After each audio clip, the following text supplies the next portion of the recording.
അടുത്ത topic scripting languages ആണ്. എന്താണ് ഈ സ്ക്രിപ്റ്റിംഗ് ലാംഗ്വേജ് എന്ന് പറഞ്ഞാൽ? സാധാരണയായിട്ട് HTML യൂസ് ചെയ്തുകൊണ്ടാണ് നമ്മൾ വെബ് പേജസ് ഉണ്ടാക്കുന്നത്. അപ്പോൾ ഈ HTML യൂസ് ചെയ്യുമ്പോൾ അതിലുള്ളതായ കുറേ ടാഗുകൾ, ആ ടാഗുകൾ മാത്രം യൂസ് ചെയ്തുകൊണ്ട് ഒരു വെബ് പേജിനെയാണ് നമ്മൾ ഡിസൈൻ ചെയ്യുന്നത്. പക്ഷേ നമ്മൾ ഈ സ്ക്രിപ്റ്റിംഗ് ലാംഗ്വേജിൻ്റെ ഉപയോഗം എന്താണെന്ന് വെച്ചാൽ, നമുക്ക് ഉണ്ടാക്കി വെച്ച ആ വെബ് പേജിൽ തന്നെ ഒരുപാട് മോഡിഫിക്കേഷൻസോ അല്ലെങ്കിൽ എന്തെങ്കിലും പുതിയതായിട്ടൊക്കെ ആഡ് ചെയ്യുക, അങ്ങനെയുള്ള വ്യത്യാസങ്ങൾ വരുത്തുക, കുറച്ചും കൂടി ഇൻറ്ററാക്റ്റീവായിട്ട്, അതായത് ഒരാൾ ചോദിക്കുമ്പോൾ ആ ചോദിക്കുന്ന ചോദ്യത്തിനനുസരിച്ചുള്ള ഉത്തരം വരത്തക്ക രീതിയിൽ നമുക്കൊരു വെബ് പേജിനെ അല്ലെങ്കിൽ ഒരു വെബ്സൈറ്റിനെ ഡിസൈൻ ചെയ്യുന്നതിന് ആവശ്യമായിട്ടുള്ളതാണ് സ്ക്രിപ്റ്റിംഗ് ലാംഗ്വേജ് എന്ന് പറയുന്നത്. സ്ക്രിപ്റ്റിംഗ് ലാംഗ്വേജ് ഒരു തരത്തിൽ പറഞ്ഞാൽ പ്രോഗ്രാമിംഗ് തന്നെയാണ്. അപ്പോൾ അതിനായിട്ട് വിവിധ തരത്തിലുള്ള സ്ക്രിപ്റ്റുകളുണ്ട്. അപ്പോൾ ആദ്യം തന്നെ നമുക്കതിൽ ചിലതെല്ലാം പരിചയപ്പെടാം. അതിൽ ആദ്യം നമ്മൾ പറയാൻ പോകുന്ന സ്ക്രിപ്റ്റിൻ്റെ പേര് ജാവാ സ്ക്രിപ്റ്റ് എന്നാണ്. അപ്പോൾ നമുക്ക് നോക്കാം ജാവാ സ്ക്രിപ്റ്റിന് എന്തൊക്കെ പ്രത്യേകതകളാണ് ഉള്ളതെന്ന്. ആദ്യം തന്നെ client side scripting tool. Client എന്ന് പറഞ്ഞാൽ നമ്മൾ ഓരോരുത്തരും നമ്മുടെ കമ്പ്യൂട്ടറിലൂടെ നമ്മൾ എന്താണ് ചെയ്യുന്നത് അത് ആ കമ്പ്യൂട്ടറിലൂടെ സേവ് ആവുന്നു. അങ്ങനെ നമ്മുടെ ഇഷ്ടത്തിനനുസരിച്ച് നമ്മുടെ സിസ്റ്റത്തിൽ നമ്മൾ എന്ത് മാറ്റങ്ങൾ വരുത്തുന്നു, ഇതാണ് ക്ലയൻറ്റ് സൈഡ് എന്ന് പറയുന്നത്. അപ്പോൾ ക്ലയൻറ്റ് സൈഡ് സ്ക്രിപ്റ്റിംഗ് ടൂൾ എന്ന് പറഞ്ഞാൽ ക്ലയൻറ്റായ നമ്മൾ ഓരോരുത്തർക്കും നമ്മുടെ ഇഷ്ടത്തിനനുസരിച്ച് നമ്മളുണ്ടാക്കുന്ന വെബ് പേജിൽ എന്ത് ചേഞ്ചസ് വരുത്തണമോ, അഥവാ നമ്മളുണ്ടാക്കുന്ന വെബ്സൈറ്റിൽ എന്ത് ചേഞ്ചസ് വരുത്തണമോ, നമ്മുടെ പരിധിയിൽ പെടുന്ന തരത്തിലുള്ള മാറ്റങ്ങൾ വരുത്തുന്നതിന് നമ്മളെ സഹായിക്കുന്നു എന്നർത്ഥം. Next, web pages interactive. അതായത് നമ്മൾ എന്താണോ ആവശ്യപ്പെടുന്നത് അതനുസരിച്ച് അവിടെ നിന്നും നമുക്കത് ലഭിക്കുന്നു. അതിനെയാണ് ഇൻറ്ററാക്റ്റീവ് എന്ന വാക്കുകൊണ്ട് ഉദ്ദേശിക്കുന്നത്. Developed by Brendan Eich. ഇത് ആദ്യമായി ഡെവലപ്പ് ചെയ്തത് അദ്ദേഹമാണ്. ഇനി ഇതെങ്ങനെയാണ് നമ്മളൊരു പ്രോഗ്രാം എഴുതുന്നത്? നമ്മൾ പ്രോഗ്രാം എഴുതുന്നതിന് വേണ്ടി ധാരാളമായിട്ട് നമുക്കൊന്നുകിൽ ജീനിയുടെ IDE, അതല്ലെങ്കിൽ ടെക്സ്റ്റ് എഡിറ്റർ, നോട്ട് പാഡ്, നമ്മുടെ കമ്പ്യൂട്ടറിൽ ലഭ്യമായിട്ടുള്ള ടൈപ്പ് ചെയ്യുന്നതിനും നമുക്ക് സേവ് ചെയ്യുന്നതിനും ഒക്കെ സംവിധാനമുള്ള നോട്ട് പാഡിനെ തന്നെ നമുക്ക് അതിനായിട്ട് ഉപയോഗിക്കാവുന്നതാണ്. അപ്പോൾ ടെക്സ്റ്റ് എഡിറ്റർ, നോട്ട് പാഡ് ഉപയോഗിക്കാം. Works on every web browser. അതായത് ഒരുപാട് വെബ് ബ്രൗസറുകൾ ഇന്നുണ്ട്. നമുക്കറിയാം മോസില്ല, ഗൂഗിൾ ക്രോം, ഒപ്പേറ എന്ന് വേണ്ട ഒരുപാട് വെബ് ബ്രൗസർ ഉണ്ട്. പക്ഷേ ഏത് വെബ് ബ്രൗസർ എടുത്താലും വിരോധമില്ല, ആ വെബ് ബ്രൗസറുകളെല്ലാം തന്നെ ഇത് സപ്പോർട്ട് ചെയ്യുന്നുണ്ട്. അത് വലിയൊരു പ്രത്യേകതയാണ്, അതിൻ്റെ വലിയൊരു അഡ്വാൻറ്റേജ് തന്നെയാണ്.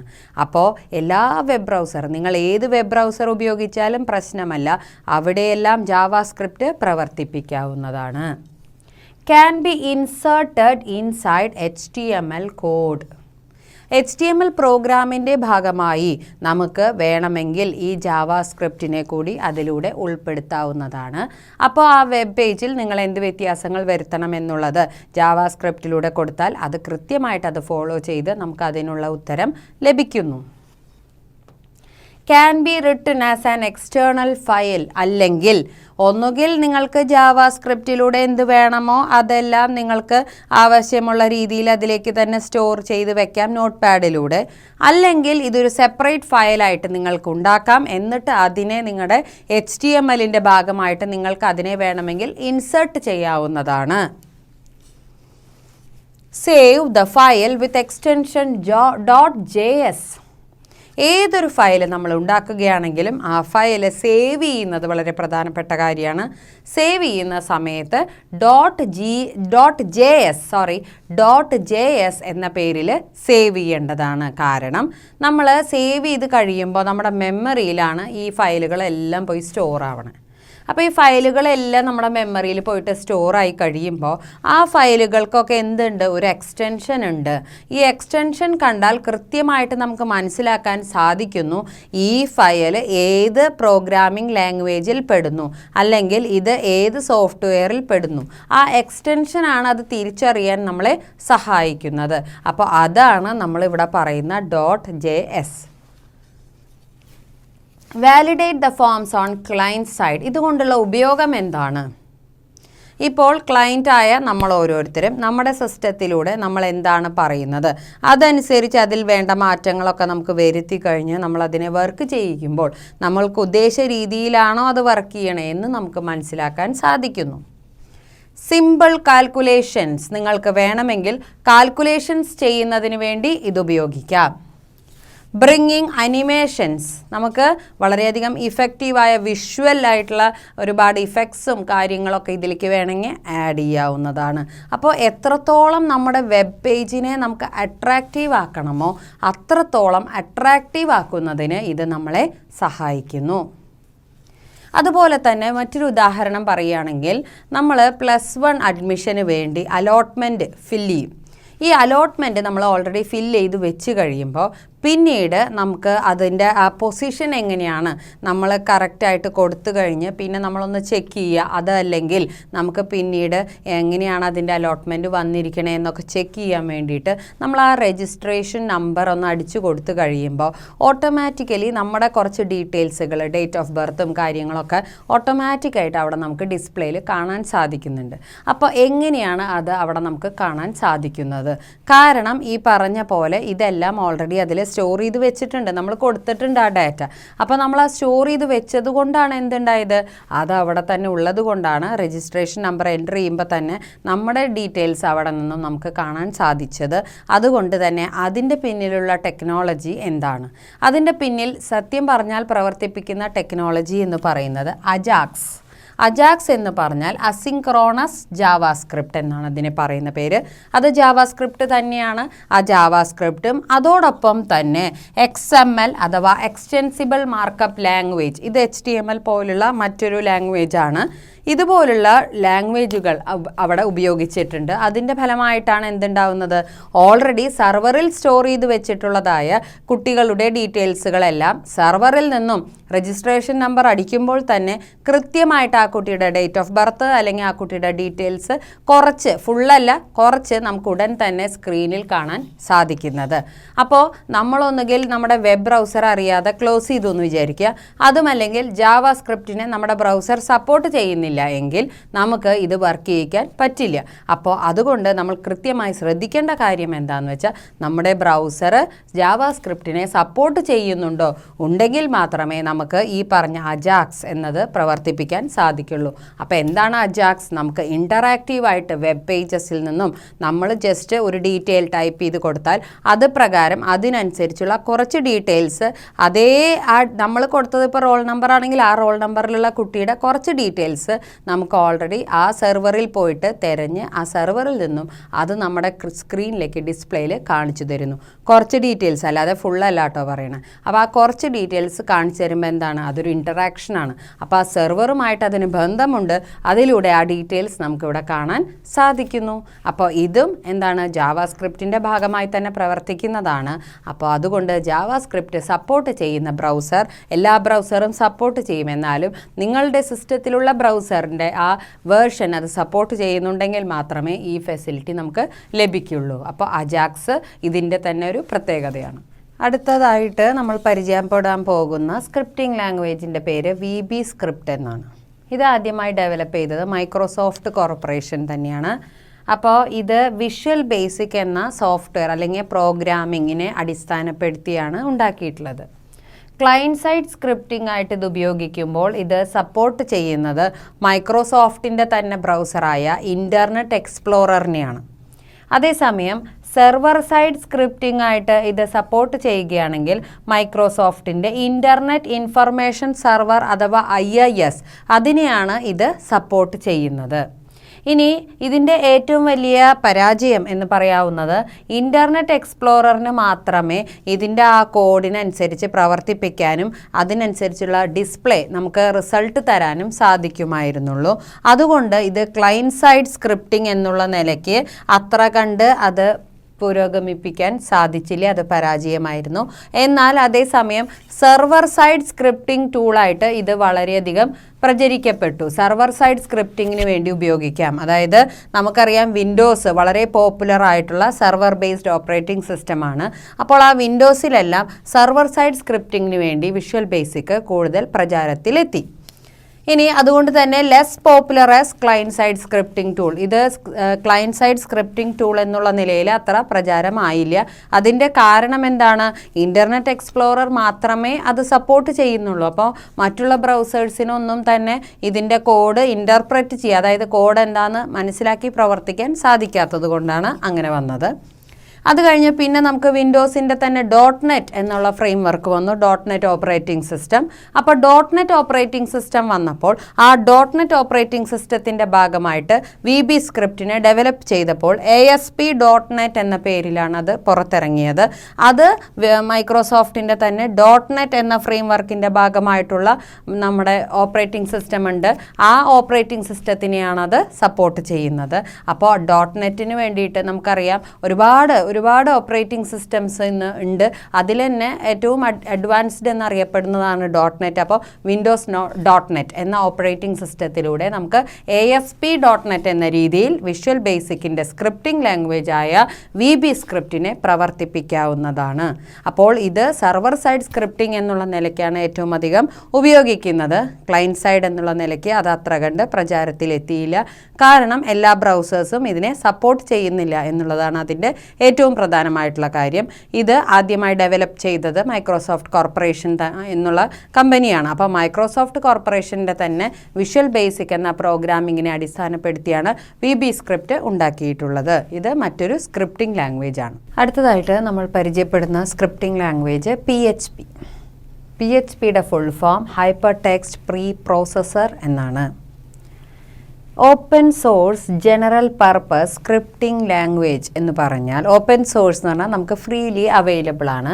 ജനറൽ പർപ്പസ് നമുക്ക് സാധാരണ പർപ്പസുകൾക്ക് പോലും, അതായത് ജസ്റ്റ് ഒരു എന്താ പറയുക ഇൻട്രാക്ഷന് വേണ്ടിയിട്ടോ അതല്ലെങ്കിൽ പ്രോഗ്രാമിംഗ് പർപ്പസോ എന്താണെങ്കിലും നമുക്കിതിനെ ഉപയോഗിക്കാവുന്ന ഒരു സ്ക്രിപ്റ്റിംഗ് ലാംഗ്വേജ് ആണ്. Can be embedded into HTML. നമുക്ക് HTMLൻ്റെ ഉൾഭാഗത്തേക്ക് ഇതിനെ നമുക്ക് ഇൻസേർട്ട് ചെയ്ത് ഉപയോഗിക്കാൻ സാധിക്കുന്നു. സെർവർ സൈഡ് സ്ക്രിപ്റ്റിംഗ്, ഇത് സെർവർ സൈഡ് സ്ക്രിപ്റ്റിംഗ് ലാംഗ്വേജ്. സെർവറിലൂടെ നമുക്ക് എന്തൊക്കെ ചേഞ്ചസ് വരുത്തണമോ അതുവഴി നമുക്ക് എല്ലാ സിസ്റ്റത്തിലും ആ ചേഞ്ചസ് അപ്ലിക്കബിൾ ആവുന്ന രീതിയിലുള്ള സെർവർ സൈഡ് സ്ക്രിപ്റ്റിംഗ് ലാംഗ്വേജ് ആയിട്ടാണ് ഇതറിയപ്പെടുന്നത്. Code like C, Java and Perl. സാധാരണ എല്ലാ പ്രോഗ്രാമിംഗ് ലാംഗ്വേജിലും കാണുന്ന പോലുള്ള ഒരു കോഡാണ് ഇവിടെ നമുക്ക് കാണാൻ സാധിക്കുന്നത്. ഡൈനാമിക് വെബ് പേജസ് ഈസിലി, അതായത് ആവശ്യത്തിനനുസരിച്ച് അതിൽ മാറ്റങ്ങൾ വരുത്തുമ്പോൾ കൃത്യമായിട്ട് അതനുസരിച്ചുള്ള വെബ് പേജുകളെ നമുക്ക് കാണാൻ സാധിക്കുന്നു. Created by Rasmus Lerdorf in 1994. ഇത് ഉണ്ടാക്കിയ ആളുടെ പേരാണത്. 1994 ഉണ്ടാക്കിയത്. ഇനി ഇത് സേവ് ചെയ്യുമ്പോൾ ഇപ്പോൾ പക്ഷേ പിന്നീട് അത് PHP എന്ന് പറഞ്ഞാൽ വേറൊരു ഗ്രൂപ്പ്, അങ്ങനെയുള്ള ഒരു ഗ്രൂപ്പാണ് പിന്നെ അത് ലേറ്റസ്റ്റ് ആയിട്ടുള്ള മോഡിഫിക്കേഷൻസ് ഒക്കെ ചെയ്തത്. പിന്നെ സേവ്ഡ് വിത്ത് എക്സ്റ്റൻഷൻ .php. നമ്മൾ PHPയിലാണ് ഇത് ചെയ്യുന്നതെങ്കിൽ അതിനെ നമ്മൾ സേവ് ചെയ്യുമ്പോൾ .php എന്ന എക്സ്റ്റൻഷൻ കൊടുക്കുന്നു. കാരണം .php എന്ന എക്സ്റ്റൻഷൻ കാണുമ്പോൾ തന്നെ നമ്മുടെ മെമ്മറിക്ക് അത് മനസ്സിലാക്കാൻ സാധിക്കും ഇത് PHPയുമായി റിലേറ്റഡ് ആയിട്ടുള്ള ഫയലാണെന്ന്. ജാവാസ്ക്രിപ്റ്റ് ആകുമ്പോൾ .js എന്നാണ് നമ്മൾ പഠിച്ചത്. അപ്പോൾ അതുപോലെ സ്ക്രിപ്റ്റിംഗ് ലാംഗ്വേജുകൾക്ക് അതിൻ്റേതായിട്ടുള്ള എക്സ്റ്റൻഷൻസ് ഉണ്ട്. സേവ് ചെയ്യുന്ന സമയത്ത് നമ്മൾ ശ്രദ്ധിക്കണം. അടുത്തതായി PHP കോഡ് എന്ന് പറയുമ്പോൾ അത് ശരിക്കും HTML കോഡ് സപ്പോർട്ട് ചെയ്യുന്ന ഒരു കോഡിംഗ് ആണ്. അപ്പോൾ യൂസർ റിക്വസ്റ്റ് ചെയ്യാണ് ഒരു PHP വെബ് പേജിന്. അപ്പോൾ എന്താ ഉണ്ടാവുക? ഇൻ്റർപ്രറ്റ് ചെയ്യും അതിനെ, എന്നിട്ട് അതിനെ എക്സിക്യൂട്ട് ചെയ്യുന്നത് വെബ് സെർവറിലാണ്. കാരണം ഇത് സെർവർ സൈഡ് സ്ക്രിപ്റ്റിംഗ് ലാംഗ്വേജ് ആയതുകൊണ്ടാണ് അങ്ങനെ. അപ്പോൾ ആദ്യം തന്നെ യൂസർ ഒരു റിക്വസ്റ്റ് കൊടുക്കും ഒരു PHP വെബ് പേജിന് വേണ്ടിയിട്ട്. അപ്പോൾ PHP ഇൻ്റർപ്രറ്റർ അതിനെ ഇൻ്റർപ്രറ്റ് ചെയ്യുന്നു. അതിനുശേഷം അതനുസരിച്ച് അതിനെ എക്സിക്യൂട്ട് ചെയ്യുമ്പോഴാണ് ആ വെബ് സെർവറിൽ നിന്നും നമുക്കതിൻ്റെ റിസൾട്ട് കിട്ടുന്നത്. ഇനി നമുക്ക് ഇതിൻ്റെ കോഡ് പ്രോസസ്സ് ചെയ്യുമ്പോൾ എങ്ങനെയാണ്? PHP ഇൻ്റർപ്രറ്റർ വെബ് സെർവറിൽ ഇൻസ്റ്റാൾഡ് ആണ്. അതാണ് കോഡുകളെയൊക്കെ അനുസരിച്ച് പ്രോസസ്സ് ചെയ്ത് റിസൾട്ട് തരുന്നത്. എക്സിക്യൂഷൻ കഴിയുമ്പോൾ after execution of the PHP code in the web server an HTML page is created and send to the client browser. നമ്മൾ ആ എക്സിക്യൂഷൻ നടന്നു കഴിയുമ്പോൾ ഒരു HTMLൻ്റെ പേജ് ക്രിയേറ്റ് ആവും. എന്നിട്ട് അത് ക്ലയൻറ്റിൻ്റെ ബ്രൗസറിൽ, അതായത് ക്ലയൻറ്റ് എന്ന് പറഞ്ഞാൽ ആരാണ്? സെർവറിൽ നിന്നാണ് PHP എക്സിക്യൂട്ടായിട്ട് വരുന്നത്. അപ്പോൾ ക്ലയൻറ്റ് നമ്മൾ ഓരോരുത്തരുമാണ്. നമ്മുടെ കമ്പ്യൂട്ടറിലെ സ്ക്രീനിൽ നമുക്കതിൻ്റെ റിസൾട്ടാണ് കാണാൻ സാധിക്കുന്നത്. Supports database programming. ഡാറ്റാബേസ് എന്ന് പറഞ്ഞാൽ എന്താണ്? ബൾക്കായിട്ട് ഒരുപാട് ഡാറ്റകൾ ഒരുമിച്ച് സ്റ്റോർ ചെയ്ത് ആ ഡാറ്റകളെ പ്രോസസ്സ് ചെയ്യുക, ആ ഡാറ്റകളെ ഡിസ്പ്ലേ ചെയ്യുക, അതിലെന്തെങ്കിലും നമുക്ക് ഓരോ കണ്ടീഷൻസ് കൊടുത്ത് അതനുസരിച്ച് കാണിച്ചു തരിക, ഇതൊക്കെയാണ് ഡാറ്റാബേസ് പ്രോഗ്രാമിംഗ്. അപ്പോൾ ഡാറ്റാബേസ് പ്രോഗ്രാമിംഗ് സപ്പോർട്ട് ചെയ്യുന്നുണ്ട് ഇവിടെ MySQL ആണ് നമ്മൾ അതിനായിട്ട് ഇവിടെ യൂസ് ചെയ്യുന്നത്. അതേപോലെ ലിനക്സ് ഓപ്പറേറ്റിംഗ് സിസ്റ്റം ആണെങ്കിൽ അവിടെ സപ്പോർട്ട് ചെയ്യുന്നത് ലാംപ് എന്ന് പറഞ്ഞ ഒരു സോഫ്റ്റ്വെയർ ആണ്. ഈ ലാംപ് ഫ്രീ ആയിട്ട് ഡൗൺലോഡ് ചെയ്യാം. ലാംപ് എന്ന് പറഞ്ഞാൽ L for Linux, A for Apache, M for MySQL and P for PHP. L ലിനക്സിനെ സൂചിപ്പിക്കുന്നു. ലിനക്സ് ഒരു ഓപ്പറേറ്റിംഗ് സിസ്റ്റമാണ്. അപ്പാച്ചെ എന്ന് പറയുന്നത് ഒരു വെബ് സർവറാണ്. M MySQL എന്ന് പറയുന്നത് ഡാറ്റാബേസ് ആണ്. PHP എന്ന് പറയുന്ന പ്രോഗ്രാമിംഗ് ആണ്. അപ്പോൾ ഇതെല്ലാം കൂടി ചേർന്നിട്ടുള്ള സോഫ്റ്റ്വെയർ ആണ് ലാംപ്. അതുപോലെ വിൻഡോസിനുണ്ട് വാംപ് എന്ന് പറഞ്ഞ സോഫ്റ്റ്വെയർ. ഇതെല്ലാം നമുക്ക് ഫ്രീ ആയിട്ട് ഡൗൺലോഡ് ചെയ്യാവുന്നതാണ്.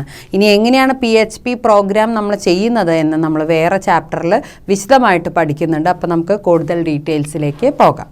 അടുത്തതായി നമ്മൾ പരിചയപ്പെടുന്ന 2 സ്ക്രിപ്റ്റിംഗ് ലാംഗ്വേജുകളാണ്. ഒന്ന് ആക്റ്റീവ് സെർവർ പേജസ്, മറ്റൊന്ന് ജാവ സെർവർ പേജസ്. ഇനി ആക്റ്റീവ് സെർവർ പേജസിനെ നോക്കാം. Server side scripting. സെർവർ സൈഡിലാണ് ഇതിൻ്റെ സ്ക്രിപ്റ്റിംഗ് ലാംഗ്വേജ് നമ്മൾ യൂസ് ചെയ്യുന്നത്. കാരണം ഇത് കൂടുതൽ സപ്പോർട്ട് ചെയ്യുന്നത് സെർവർ സൈഡിനെയാണ്. ഇനി HTML സ്ക്രിപ്റ്റിംഗ് ലാംഗ്വേജ് കോഡ്, HTML-നോട് കൂടിയിട്ടാണ് നമ്മൾ ഈ സ്ക്രിപ്റ്റിംഗ് ലാംഗ്വേജ് കോഡ് യൂസ് ചെയ്യുന്നത്. ഇനി അത് സേവ് ചെയ്യുന്ന സമയത്ത് നമ്മൾ എക്സ്റ്റൻഷൻ കൊടുക്കുന്നത് .asp. ഇനി അത് നമ്മൾ ഉപയോഗിക്കുന്നത് എവിടെയാണ്? വിൻഡോസ് ഓപ്പറേറ്റിംഗ് സിസ്റ്റത്തിലാണ് യൂസ് ചെയ്യുന്നത്. ഇനി സെർവർ നമ്മൾ ആദ്യം തന്നെ ഒരു റിക്വസ്റ്റ് കൊടുത്തു കഴിയുമ്പോൾ അതിൻ്റെ റിസൾട്ട് HTML വെബ് പേജിലൂടെ നമുക്ക് കിട്ടുന്നു. എങ്ങനെ? ക്ലയൻറ്റിൻ്റെ ബ്രൗസറിലൂടെയാണ് നമുക്കത് കിട്ടുന്നത്. അപ്പോൾ ക്ലയൻറ്റിൻ്റെ ബ്രൗസറിൽ ഇരിക്കുന്ന നമ്മൾ സെർവറിലേക്കാണ് റിക്വസ്റ്റ് കൊടുക്കുന്നത്. അപ്പോൾ സെർവറാണ് അത് പ്രോസസ്സ് ചെയ്ത് റിസൾട്ട് തരുന്നത്. ഇനി കമ്പൈൽ ചെയ്യുന്ന സമയത്ത് എന്താണ് ഉണ്ടാവുന്നത്?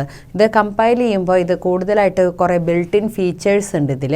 അത് സപ്പോർട്ട് ചെയ്യുന്നത് മൈക്രോസോഫ്റ്റിൻ്റെ തന്നെ ഇൻ്റർനെറ്റ് ഇൻഫർമേഷൻ സെർവറിനെയാണ് അത് സപ്പോർട്ട് ചെയ്യുന്നത്.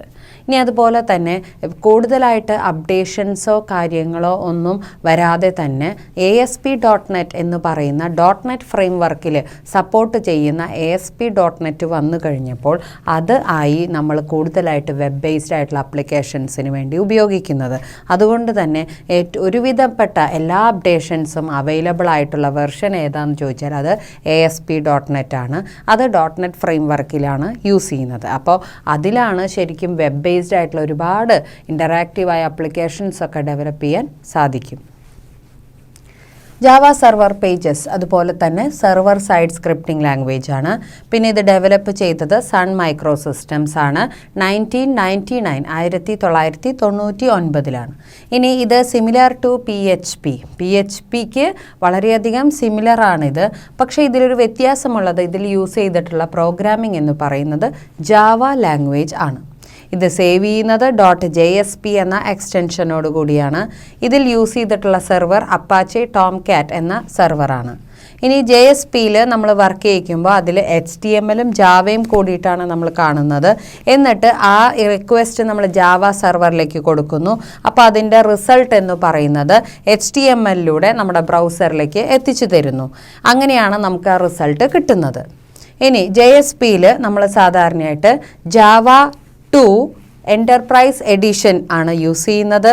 അപ്പോൾ ഇത് ഉപയോഗിച്ച് കഴിയുമ്പോൾ നമുക്ക് ഒരുപാട് ലാർജ് സ്കെയിൽ വെബ് ബേസ്ഡ് ആയിട്ടുള്ള സോഫ്റ്റ്വെയറുകൾ റൺ ചെയ്യാനും അതുപോലെ ഡെവലപ്പ് ചെയ്യാനും സാധിക്കുന്നു. അപ്പോൾ നമുക്ക് JSPയോടുകൂടി ജാവ 2 പ്ലാറ്റ്ഫോം എൻ്റർപ്രൈസ് എഡിഷൻ കൂടി ചേർത്തിയപ്പോൾ അതിൽ നിന്നും നമുക്ക് ഒരുപാട് അഡ്വാൻസ്ഡ് ആയിട്ടുള്ള അതുപോലെ തന്നെ വെബ് ബേസ്ഡ് ആയിട്ടുള്ള സോഫ്റ്റ്വെയർസ് റൺ ചെയ്യാനും ഡെവലപ്പ് ചെയ്യാനുമുള്ള ഓപ്പർച്യൂണിറ്റിയാണ് കിട്ടുന്നത്. അടുത്തതായി കാസ്കേഡിംഗ് സ്റ്റൈൽ ഷീറ്റ്.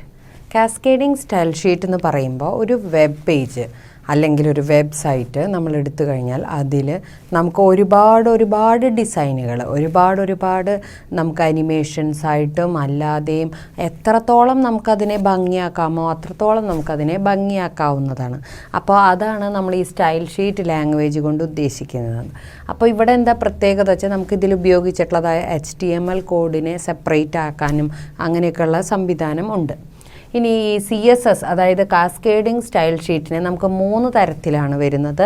ആദ്യം തന്നെ ഇൻലൈൻ സ്റ്റൈൽ എന്ന് പറഞ്ഞാൽ അതിൻ്റെ അകത്ത് ഓരോ കാര്യങ്ങൾ ചെയ്യുമ്പോൾ ഓരോ സ്റ്റൈലുകൾക്കും ആവശ്യമായിട്ടുള്ള ടാഗുകളുണ്ട്, സ്റ്റൈൽ ടാഗുകളുണ്ട്. എംബഡ് സ്റ്റൈലാണ് അടുത്തത്. എംബഡ് എന്ന് പറഞ്ഞാൽ അത് സാധാരണ നമ്മൾ ഹെഡ് ടാഗ് ഉപയോഗിക്കുന്നു. ഹെഡ് ടാഗിനകത്താണ് നമ്മൾ എന്ത് വേണമോ അതിനെ നമ്മൾ എംബഡ് ചെയ്യിക്കുന്നു. പിന്നെ മൂന്നാമത് വരുന്നത് ലിങ്ക്ഡ് CSS അതായത് ലിങ്ക്ഡ് കാസ്കേഡിംഗ് സ്റ്റൈൽ ഷീറ്റ് എന്നുള്ളതാണ്. അതെങ്ങനെയാണെന്ന് വെച്ചാൽ നമ്മളൊരു എക്സ്റ്റേണൽ ഫയലായിട്ട് സ്റ്റോർ ചെയ്യുകയാണ് ചെയ്യുന്നത്. എന്നിട്ട് അതിനെ നമ്മൾ .css എന്ന പേരിൽ സേവ് ചെയ്യുന്നു. ഫയൽ നെയിം .css എന്ന പേരിൽ സേവ് ചെയ്യുമ്പോൾ അതാണ് ലിങ്ക്ഡ് CSS എന്ന് പറയുന്നത്. ഇനി ഇതിൻ്റെ ഏറ്റവും വലിയ പ്രത്യേകത എന്താണ്? It can be reused for all the pages. ഒരേ ഇതന്നെ നമുക്ക് എല്ലാ പേജസിനും വേണ്ടി വീണ്ടും വീണ്ടും ഉപയോഗിക്കാവുന്നതാണ്. പിന്നെ separate the CSS and HTML. നമുക്ക് പെട്ടെന്ന് തന്നെ CSS code cascading style sheet കോഡിൽ നിന്നും HTMLനെ പെട്ടെന്ന് തന്നെ വേർതിരിക്കാൻ സാധിക്കുന്നത് കൊണ്ട് മെയിൻ്റനൻസ് വളരെ എളുപ്പമാണ്. ഇനി പുതിയതായിട്ട് നമ്മൾ HTML5 എടുക്കുകയാണെങ്കിൽ അതിൽ ഈ പറഞ്ഞ കാസ്കേഡിംഗ് സ്റ്റൈൽ ഷീറ്റും അതോടുകൂടി ജാവാസ്ക്രിപ്റ്റും കൂടി നമ്മൾ യൂസ് ചെയ്തിട്ടുണ്ട്. എന്തിനാന്ന് വെച്ചാൽ നല്ലൊരു ഇഫക്റ്റ് കിട്ടാനും അനിമേഷൻസ് കൂട്ടാനും ഇൻ്ററാക്ഷൻസ് നമുക്ക് ആ ഒരു പ്രോഗ്രാമിങ്ങിലൂടെ നമ്മുടെ ഇൻ്ററാക്ഷൻസ് കൂടുതൽ നമുക്ക് നടത്താനും സ്മൂത്ത് ആക്കുന്നതിനും വേണ്ടിയാണ് അങ്ങനെ ചെയ്തിട്ടുള്ളത്. നമ്മുടെ നെക്സ്റ്റ് ടോപ്പിക് എന്ന് പറയുന്നത് basic concepts of HTML documents. ഒരു വെബ്സൈറ്റ് ഒരാൾ ഉണ്ടാക്കുകയാണെങ്കിൽ അതിനായിട്ട് അയാൾക്ക് ആദ്യം വേണ്ടത് അതിനാവശ്യമായിട്ടുള്ള ഒരു ലാംഗ്വേജാണ്. അപ്പോൾ ബേസിക്കായിട്ട് നമ്മൾ വെബ്സൈറ്റുകൾ ഉണ്ടാക്കുന്നതിന് വേണ്ടി ഉപയോഗിക്കുന്നത് HTML ആണ്. അപ്പോൾ ആ HTMLലൂടെ എങ്ങനെയാണ് നമ്മളൊരു വെബ് പേജൊക്കെ ഉണ്ടാക്കുന്നത് എന്ന് നമുക്ക് നോക്കാം. അതിനായിട്ട് ആദ്യം നമ്മൾ അറിയേണ്ടത് HTML ടാഗുകൾ. HTMLലൂടെ നമ്മൾ ചെയ്യുമ്പോൾ അതിന് അവിടെ ആവശ്യമായിട്ടുള്ള കുറച്ച് ടാഗുകൾ എന്നാണ് നമ്മളതിനെ പറയുന്നത്. ആ ടാഗുകളാണ് നമ്മളിവിടെ യൂസ് ചെയ്യുക. ഇനി ആ ടാഗുകൾ മാത്രമല്ല, ആ ടാഗുകളോടനുബന്ധിച്ച് നമുക്ക് വേറെ എന്തൊക്കെ ചെയ്യണമോ അതെല്ലാം അവിടെ കൊടുക്കാവുന്ന വാല്യൂസിൻ്റെ രൂപത്തിൽ നമ്മൾ കൊടുക്കും. അതിനെ ആട്രിബ്യൂട്ട് എന്നാണ് പറയുന്നത്. അപ്പോൾ ടാഗുകളും ആട്രിബ്യൂട്ടുകളും ഒരുമിച്ച് ചേരുന്നതാണ് ഒരു HTML ഡോക്യുമെൻറ്റ് എന്ന് പറയുന്നത്. ഇനി ഈ HTML ഡോക്യുമെൻറ്റ് നമ്മൾ ടൈപ്പ് ചെയ്യുന്നത് നോട്ട് പാഡിലാണ്. നോട്ട് പാഡിൽ നമ്മളതിനെ ടൈപ്പ് ചെയ്ത ശേഷം സേവ് ചെയ്യുമ്പോൾ .html എന്ന പേരിൽ സേവ് ചെയ്യണം. കാരണം നമുക്കത് HTML ആയിട്ട് തന്നെയാണ് അവിടെ ഇരിക്കേണ്ടതെങ്കിൽ .html ആയിട്ട് സേവ് ചെയ്യണം എന്നുള്ളത് നിർബന്ധമാണ്. ഇനി അത് നമ്മൾ .html ആയിട്ട് സേവ് ചെയ്ത് കഴിഞ്ഞാൽ അതെവിടെയാണ് കാണുക? നമ്മുടെ തന്നെ സിസ്റ്റത്തിലുള്ളതായ വെബ് ബ്രൗസർ, ഗൂഗിൾ ക്രോം ആയാലും മോസില്ല ആയാലും ഏതാണോ നമ്മുടെ വെബ് ബ്രൗസർ, ആ വെബ് ബ്രൗസറിൽ പോയിട്ട് നമ്മളിത് സേവ് ചെയ്ത് നമ്മുടെ സിസ്റ്റത്തിൽ എവിടെയാണ് വെച്ചിരിക്കണേ എന്നുള്ളത് അറിയണം. C ഡ്രൈവിലോ അല്ലെങ്കിൽ D ഡ്രൈവിലോ എവിടെയാണ് നമ്മളത് സേവ് ചെയ്ത് വെച്ചിട്ടുള്ളത് വെച്ചാൽ കറക്റ്റായിട്ട് ആ പാത്ത് നമ്മൾ അടിച്ചു കൊടുത്തു കഴിഞ്ഞാൽ അഡ്രസ് ബാറിൽ കറക്റ്റ് അത് ടൈപ്പ് ചെയ്ത് എൻ്റർ അടിക്കുമ്പോൾ തന്നെ നമ്മൾ ഉണ്ടാക്കിയ വെബ് പേജ് നമുക്ക് അവിടെ ഡിസ്പ്ലേയിൽ കാണാൻ സാധിക്കും. ഇത് കേസ് സെൻസിറ്റീവ് അല്ല. അതായത് ടാഗുകളൊക്കെ ടൈപ്പ് ചെയ്യുമ്പോൾ ക്യാപിറ്റൽ വേണമെന്നോ സ്മോൾ വേണമെന്നോ അങ്ങനെ നിർബന്ധമൊന്നുമില്ല. നമുക്ക് ഏത് രീതിയിൽ വേണമെങ്കിലും ഉപയോഗിക്കാം. നമ്മുടെ ടെക്സ്റ്റ് ബുക്കിൽ അവർ എല്ലാം ക്യാപിറ്റലായിട്ടാണ് ചെയ്തിട്ടുള്ളത്. അതാണ് ഒരു ഭംഗി കാണാൻ. അതിപ്പോൾ സ്മോൾ ഇട്ടത് കൊണ്ട് വർക്ക് ചെയ്യാതിരിക്കില്ല. അതാണ് നോട്ട് കേസ് സെൻസിറ്റീവ് എന്ന് പറയുന്നത്. ഇനി ഒരു HTML നമ്മൾ എന്താ പറയുക, ഒരു ഡോക്യുമെൻ്റ് അല്ലെങ്കിൽ ഒരു വെബ് പേജ് എടുത്തു കഴിഞ്ഞാൽ അതിൽ 2 വിഭാഗമായിട്ട് തരംതിരിക്കുന്നുണ്ട്. അതിൽ ആദ്യത്തെ ഭാഗം എന്ന് പറയുന്നത് ഹെഡ് എന്നും രണ്ടാമത്തെ ഭാഗം എന്ന് പറയുന്നത് ബോഡി എന്നാണ് പറയുന്നത്. എന്താണ് ഈ ഹെഡ്, എന്താണ് ഈ ബോഡി? ഹെഡ് എന്ന് പറയുന്ന ഭാഗത്താണ് ടൈറ്റിൽ ഓഫ് ദ പേജ്. ഏതൊരു വെബ് പേജ് ഓപ്പൺ ചെയ്താലും അതിനൊരു ടൈറ്റിൽ ഉണ്ടായിരിക്കും. അത് അതിൻ്റെ ടൈറ്റിൽ ബാറിലാണ് കാണപ്പെടുന്നത്.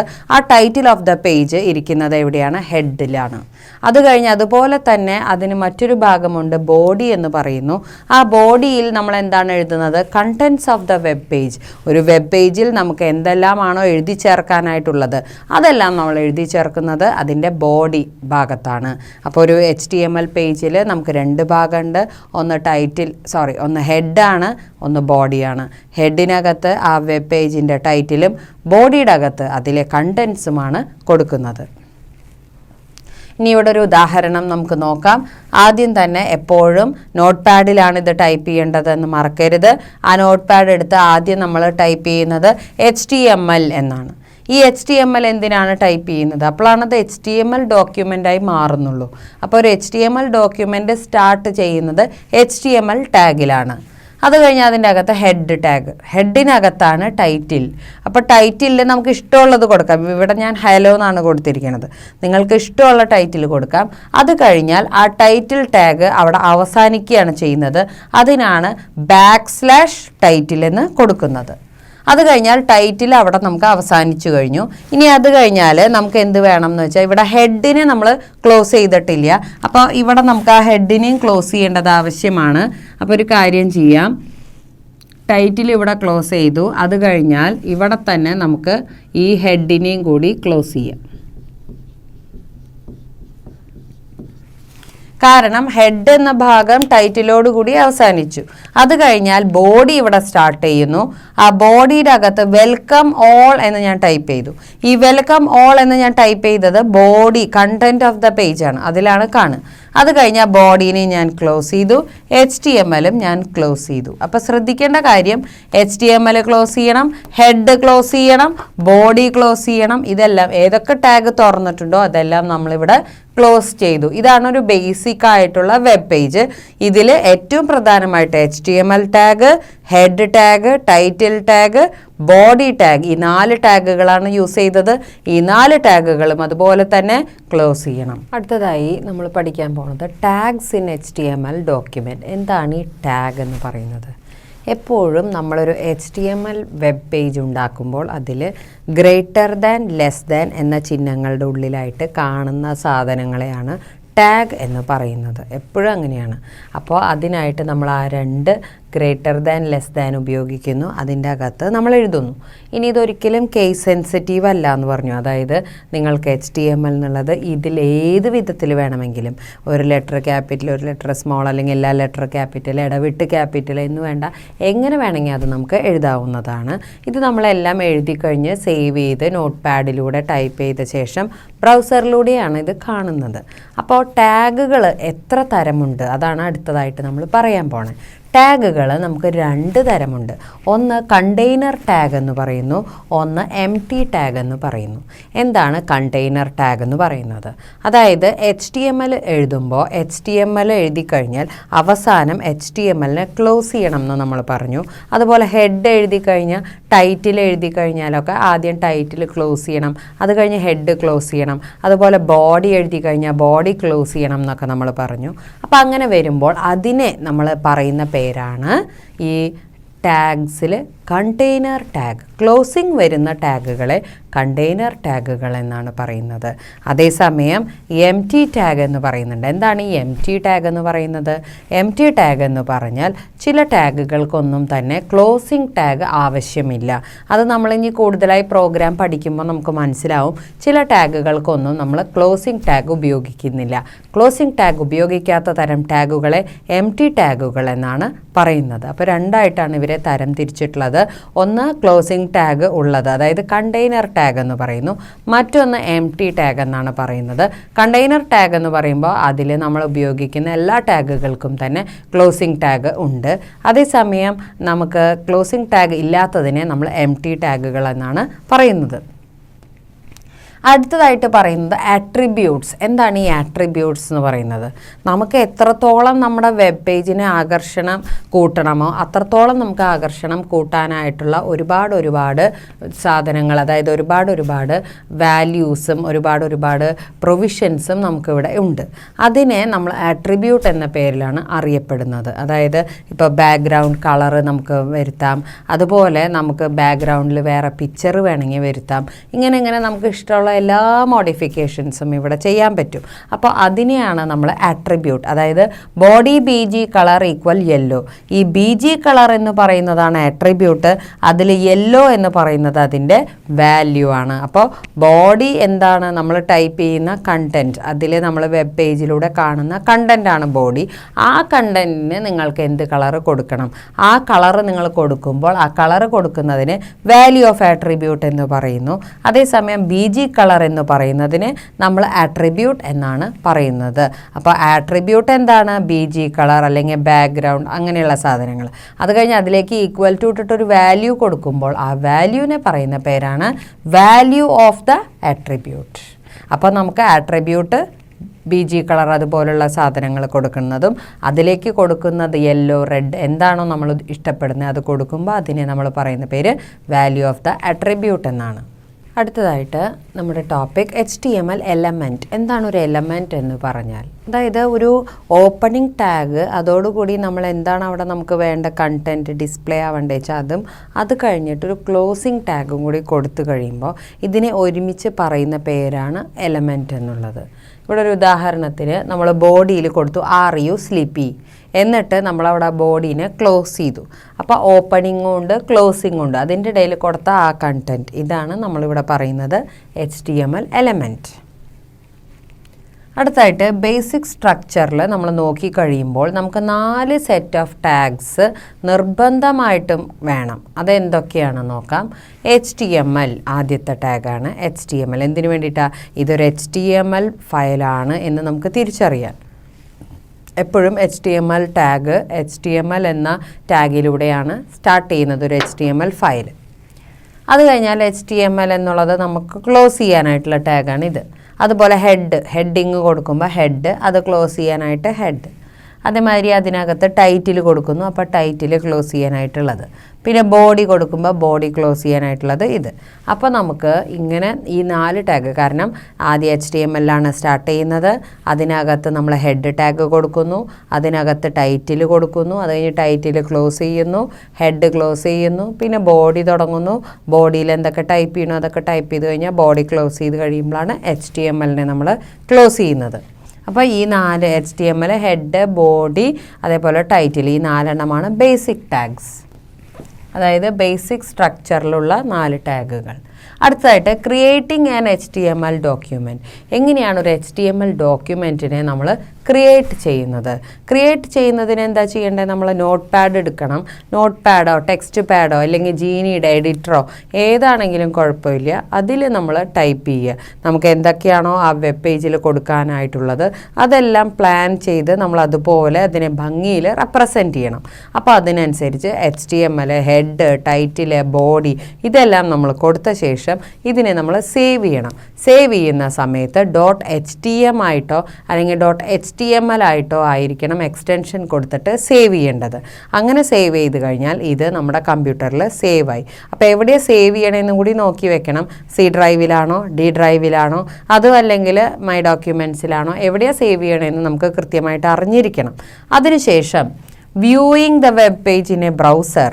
നമ്മൾ നമ്മുടെ മോസില്ല അല്ലെങ്കിൽ ഗൂഗിൾ ക്രോം ഏതാണോ വെബ് ബ്രൗസർ അത് തുറന്നിട്ട് അതിലൂടെ നമുക്ക് നമ്മുടെ ആ പർട്ടിക്കുലർ ആയിട്ടുള്ള ആ വെബ്സൈറ്റ് അല്ലെങ്കിൽ നമ്മൾ ക്രിയേറ്റ് ചെയ്ത ആ ഫയലിനെയാണ് നമ്മളവിടെ ഓപ്പൺ ചെയ്യുന്നത്. അപ്പോൾ നമുക്ക് കൃത്യമായിട്ട് നമ്മൾ എന്താണോ ക്രിയേറ്റ് ചെയ്തത് അതൊരു വെബ് പേജ് ആയിട്ടാണ് നമ്മളവിടെ കാണുന്നത്. ഇതുപോലെ എത്ര വെബ് പേജസ് വേണമെങ്കിലും നമുക്ക് ഉണ്ടാക്കാം.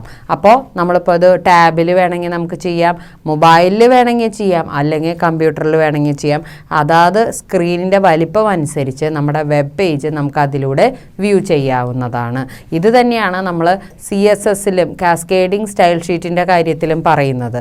അവിടെയും നമുക്ക് ഇതുപോലെ തന്നെയാണ് ടാബിലൂടെ, ഫോണിലൂടെ, അതുമല്ലെങ്കിൽ നമുക്ക് യൂസ് ചെയ്യുന്നതായിട്ടുള്ള കമ്പ്യൂട്ടറിലൂടെ ഏതാണോ യൂസ് ചെയ്യണത് അതിൻ്റെ സ്ക്രീനിൻ്റെ വലിപ്പം അനുസരിച്ച് നമുക്ക് ആ ഔട്ട്പുട്ട് സ്ക്രീനിൽ നല്ല വലുതായിട്ട് ഏതാണോ യൂസ് ചെയ്യണത് അതിൻ്റെ വലിപ്പം അനുസരിച്ച് ഔട്ട്പുട്ട് നമുക്ക് കാണാവുന്നതാണ്.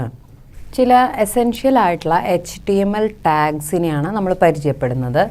HTML എന്നുള്ള ആ ടാഗ് കാണുമ്പോൾ തന്നെ ഐഡൻറ്റിഫൈ ചെയ്യാൻ സാധിക്കുന്നു ഇതൊരു HTML ഡോക്യുമെൻ്റ് ആണെന്ന്. അപ്പോൾ അതിൽ പ്രധാനമായിട്ട് വരുന്ന 2 കാര്യങ്ങൾ എന്തൊക്കെയാണെന്ന് നോക്കാം. ഒന്ന്, HTMLൻ്റെ ഒരു ആട്രിബ്യൂട്ട് dir എന്ന് പറയുന്നു. dir എന്ന് പറഞ്ഞാൽ നമ്മൾ ടൈപ്പ് ചെയ്യുന്ന ലെറ്റേഴ്സിന് ലെഫ്റ്റ് ടു റൈറ്റ് ആണോ റീഡ് ചെയ്യേണ്ടത്, റൈറ്റ് ടു ലെഫ്റ്റ് ആണോ റീഡ് ചെയ്യേണ്ടത്.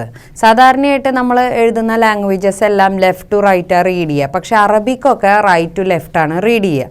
അപ്പോൾ അങ്ങനെ വേണമെങ്കിൽ നമ്മളത് സ്പെസിഫിക് ആയിട്ട് കൊടുക്കണം. ഇല്ലെങ്കിൽ ഓട്ടോമാറ്റിക്കായിട്ട് ലെഫ്റ്റ് ടു റൈറ്റ് ആണ് ആണ് ഇവിടെ എടുക്കുന്നത്. അപ്പോൾ എങ്ങനെ കൊടുക്കാം? HTML dir ഈക്വൽ ഡബിൾ കോട്ട്സിൽ RTL എന്ന് കൊടുത്താൽ റൈറ്റ് ടു ലെഫ്റ്റ് ആയിട്ട് അത് റീഡ് ആയിക്കോളും. അറബിക് പോലുള്ള ലാംഗ്വേജസിലാണ് അത് ചെയ്യുന്നത്. അടുത്ത അട്രിബ്യൂട്ട് ലാങ് എന്ന് പറയും. ലാങ് എന്ന് പറഞ്ഞാൽ നമ്മൾ യൂസ് ചെയ്യണ ലാംഗ്വേജ് ഏതാണെന്ന് സ്പെസിഫൈ ചെയ്യുക. HTML lang is equal to EN എന്ന് പറഞ്ഞാൽ നമ്മളവിടെ സ്പെസിഫൈ ചെയ്യുന്നത് ഇംഗ്ലീഷാണ്.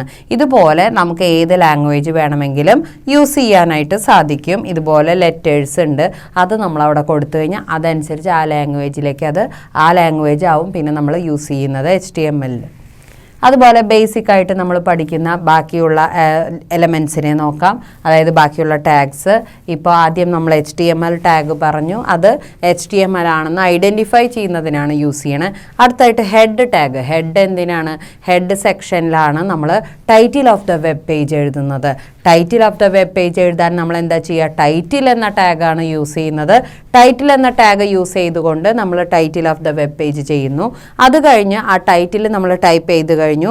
നമ്മളുടെ പ്രോഗ്രാം മീൻസ് നമ്മളുടെ HTML പേജിൻ്റെ ഭാഗമായി ടൈറ്റിൽ കൊടുത്തു കഴിഞ്ഞാൽ ടൈറ്റിൽ ക്ലോസ് ചെയ്തു. പിന്നെ നമ്മൾ ഹെഡ് ക്ലോസ് ചെയ്ത ശേഷം ബോഡിയിലേക്ക് വരുന്നു. എന്നിട്ട് ബോഡിയിലാണ് നമ്മൾ കണ്ടൻസ് എല്ലാം ടൈപ്പ് ചെയ്യുന്നത്. അപ്പോൾ ആദ്യം HTML എഴുതുന്നു. HTML കാണുമ്പോൾ തന്നെ മനസ്സിലാക്കാൻ പറ്റും ഇതൊരു HTML വെബ് പേജ് ആണെന്ന്. അതിനുശേഷം അതിൻ്റെ അകത്ത് ഹെഡ് കൊടുക്കുന്നു ഹെഡിങ്ങിന് വേണ്ടിയിട്ട്. ആ ഹെഡിനകത്ത് ടൈറ്റിൽ എന്നുള്ള ടാഗിലൂടെയാണ് ടൈറ്റിൽ കൊടുക്കുന്നത്. അത് കഴിഞ്ഞ് ആ ടൈറ്റിലിനെ നമ്മളവിടെ ക്ലോസ് ചെയ്യുന്നു.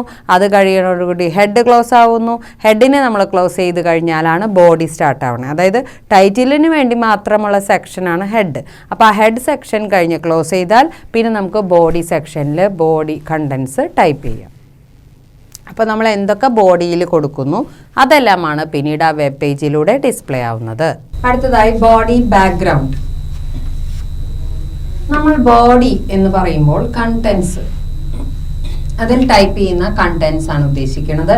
അപ്പോൾ ആ കണ്ടൻസിലേക്ക് നമുക്ക് ബോഡി ബാക്ക്ഗ്രൗണ്ട് എന്ന് പറയുന്ന ഒരു ടാഗ് ഉണ്ട് നമുക്ക്. അപ്പോൾ ബോഡി ബാക്ക്ഗ്രൗണ്ടിൽ നമ്മൾ URL ഓഫ് ദ പിക്ചർ എന്താണോ നമ്മളവിടെ കൊടുക്കാൻ ഉദ്ദേശിക്കുന്ന ആ പിക്ചറിന്റെ ഫുള്ളായിട്ടുള്ള എങ്ങനെയാണ് അത് നമ്മുടെ കമ്പ്യൂട്ടറിൽ സ്റ്റോർ ചെയ്തിട്ടുള്ളത് അതിന്റെ പാത്താണ് നമ്മൾ അവിടെ കൊടുക്കുന്നത്. ഇനി ഇവിടെ ഒരു എക്സാമ്പിൾ നമുക്ക് നോക്കാം. HTML ഹെഡ് ടൈറ്റിൽ, നമുക്ക് ഇഷ്ടമുള്ള ടൈറ്റിൽ നമുക്ക് ഇതിന്റെ അകത്ത് തന്നെ ടൈപ്പ് ചെയ്യാം.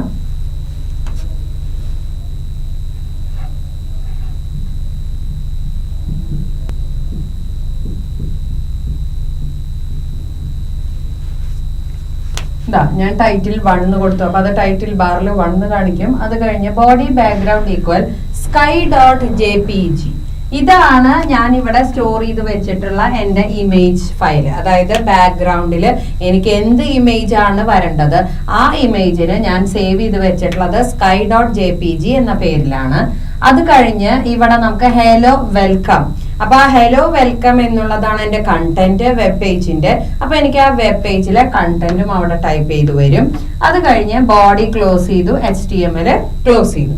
ഇങ്ങനെ ഒരു വെബ് പേജ് നമ്മൾ ഉണ്ടാക്കി കഴിഞ്ഞാൽ ആ വെബ് പേജിലൂടെ നമുക്ക് ഓൾറെഡി നമ്മുടെ കമ്പ്യൂട്ടറിൽ സ്റ്റോർ ചെയ്ത് വെച്ചിട്ടുള്ള sky.jpg എന്ന ആ ഫയല് നമുക്ക് അവിടെ ബോഡി ബാക്ക്ഗ്രൗണ്ടിൽ നമുക്ക് ആ ഫയലിൽ എന്താണോ പിക്ചർ ഉള്ളത് അത് നമുക്ക് ഡിസ്പ്ലേയിൽ കാണിച്ചു തരും. അതുപോലെ തന്നെ അവിടെ നമുക്ക് ഡിസ്പ്ലേയിൽ കാണുന്നത് ഹലോ വെൽക്കം എന്ന ആ ഒരു വേർഡ്സും നമുക്ക് അവിടെ ഡിസ്പ്ലേയിൽ കാണാൻ സാധിക്കും.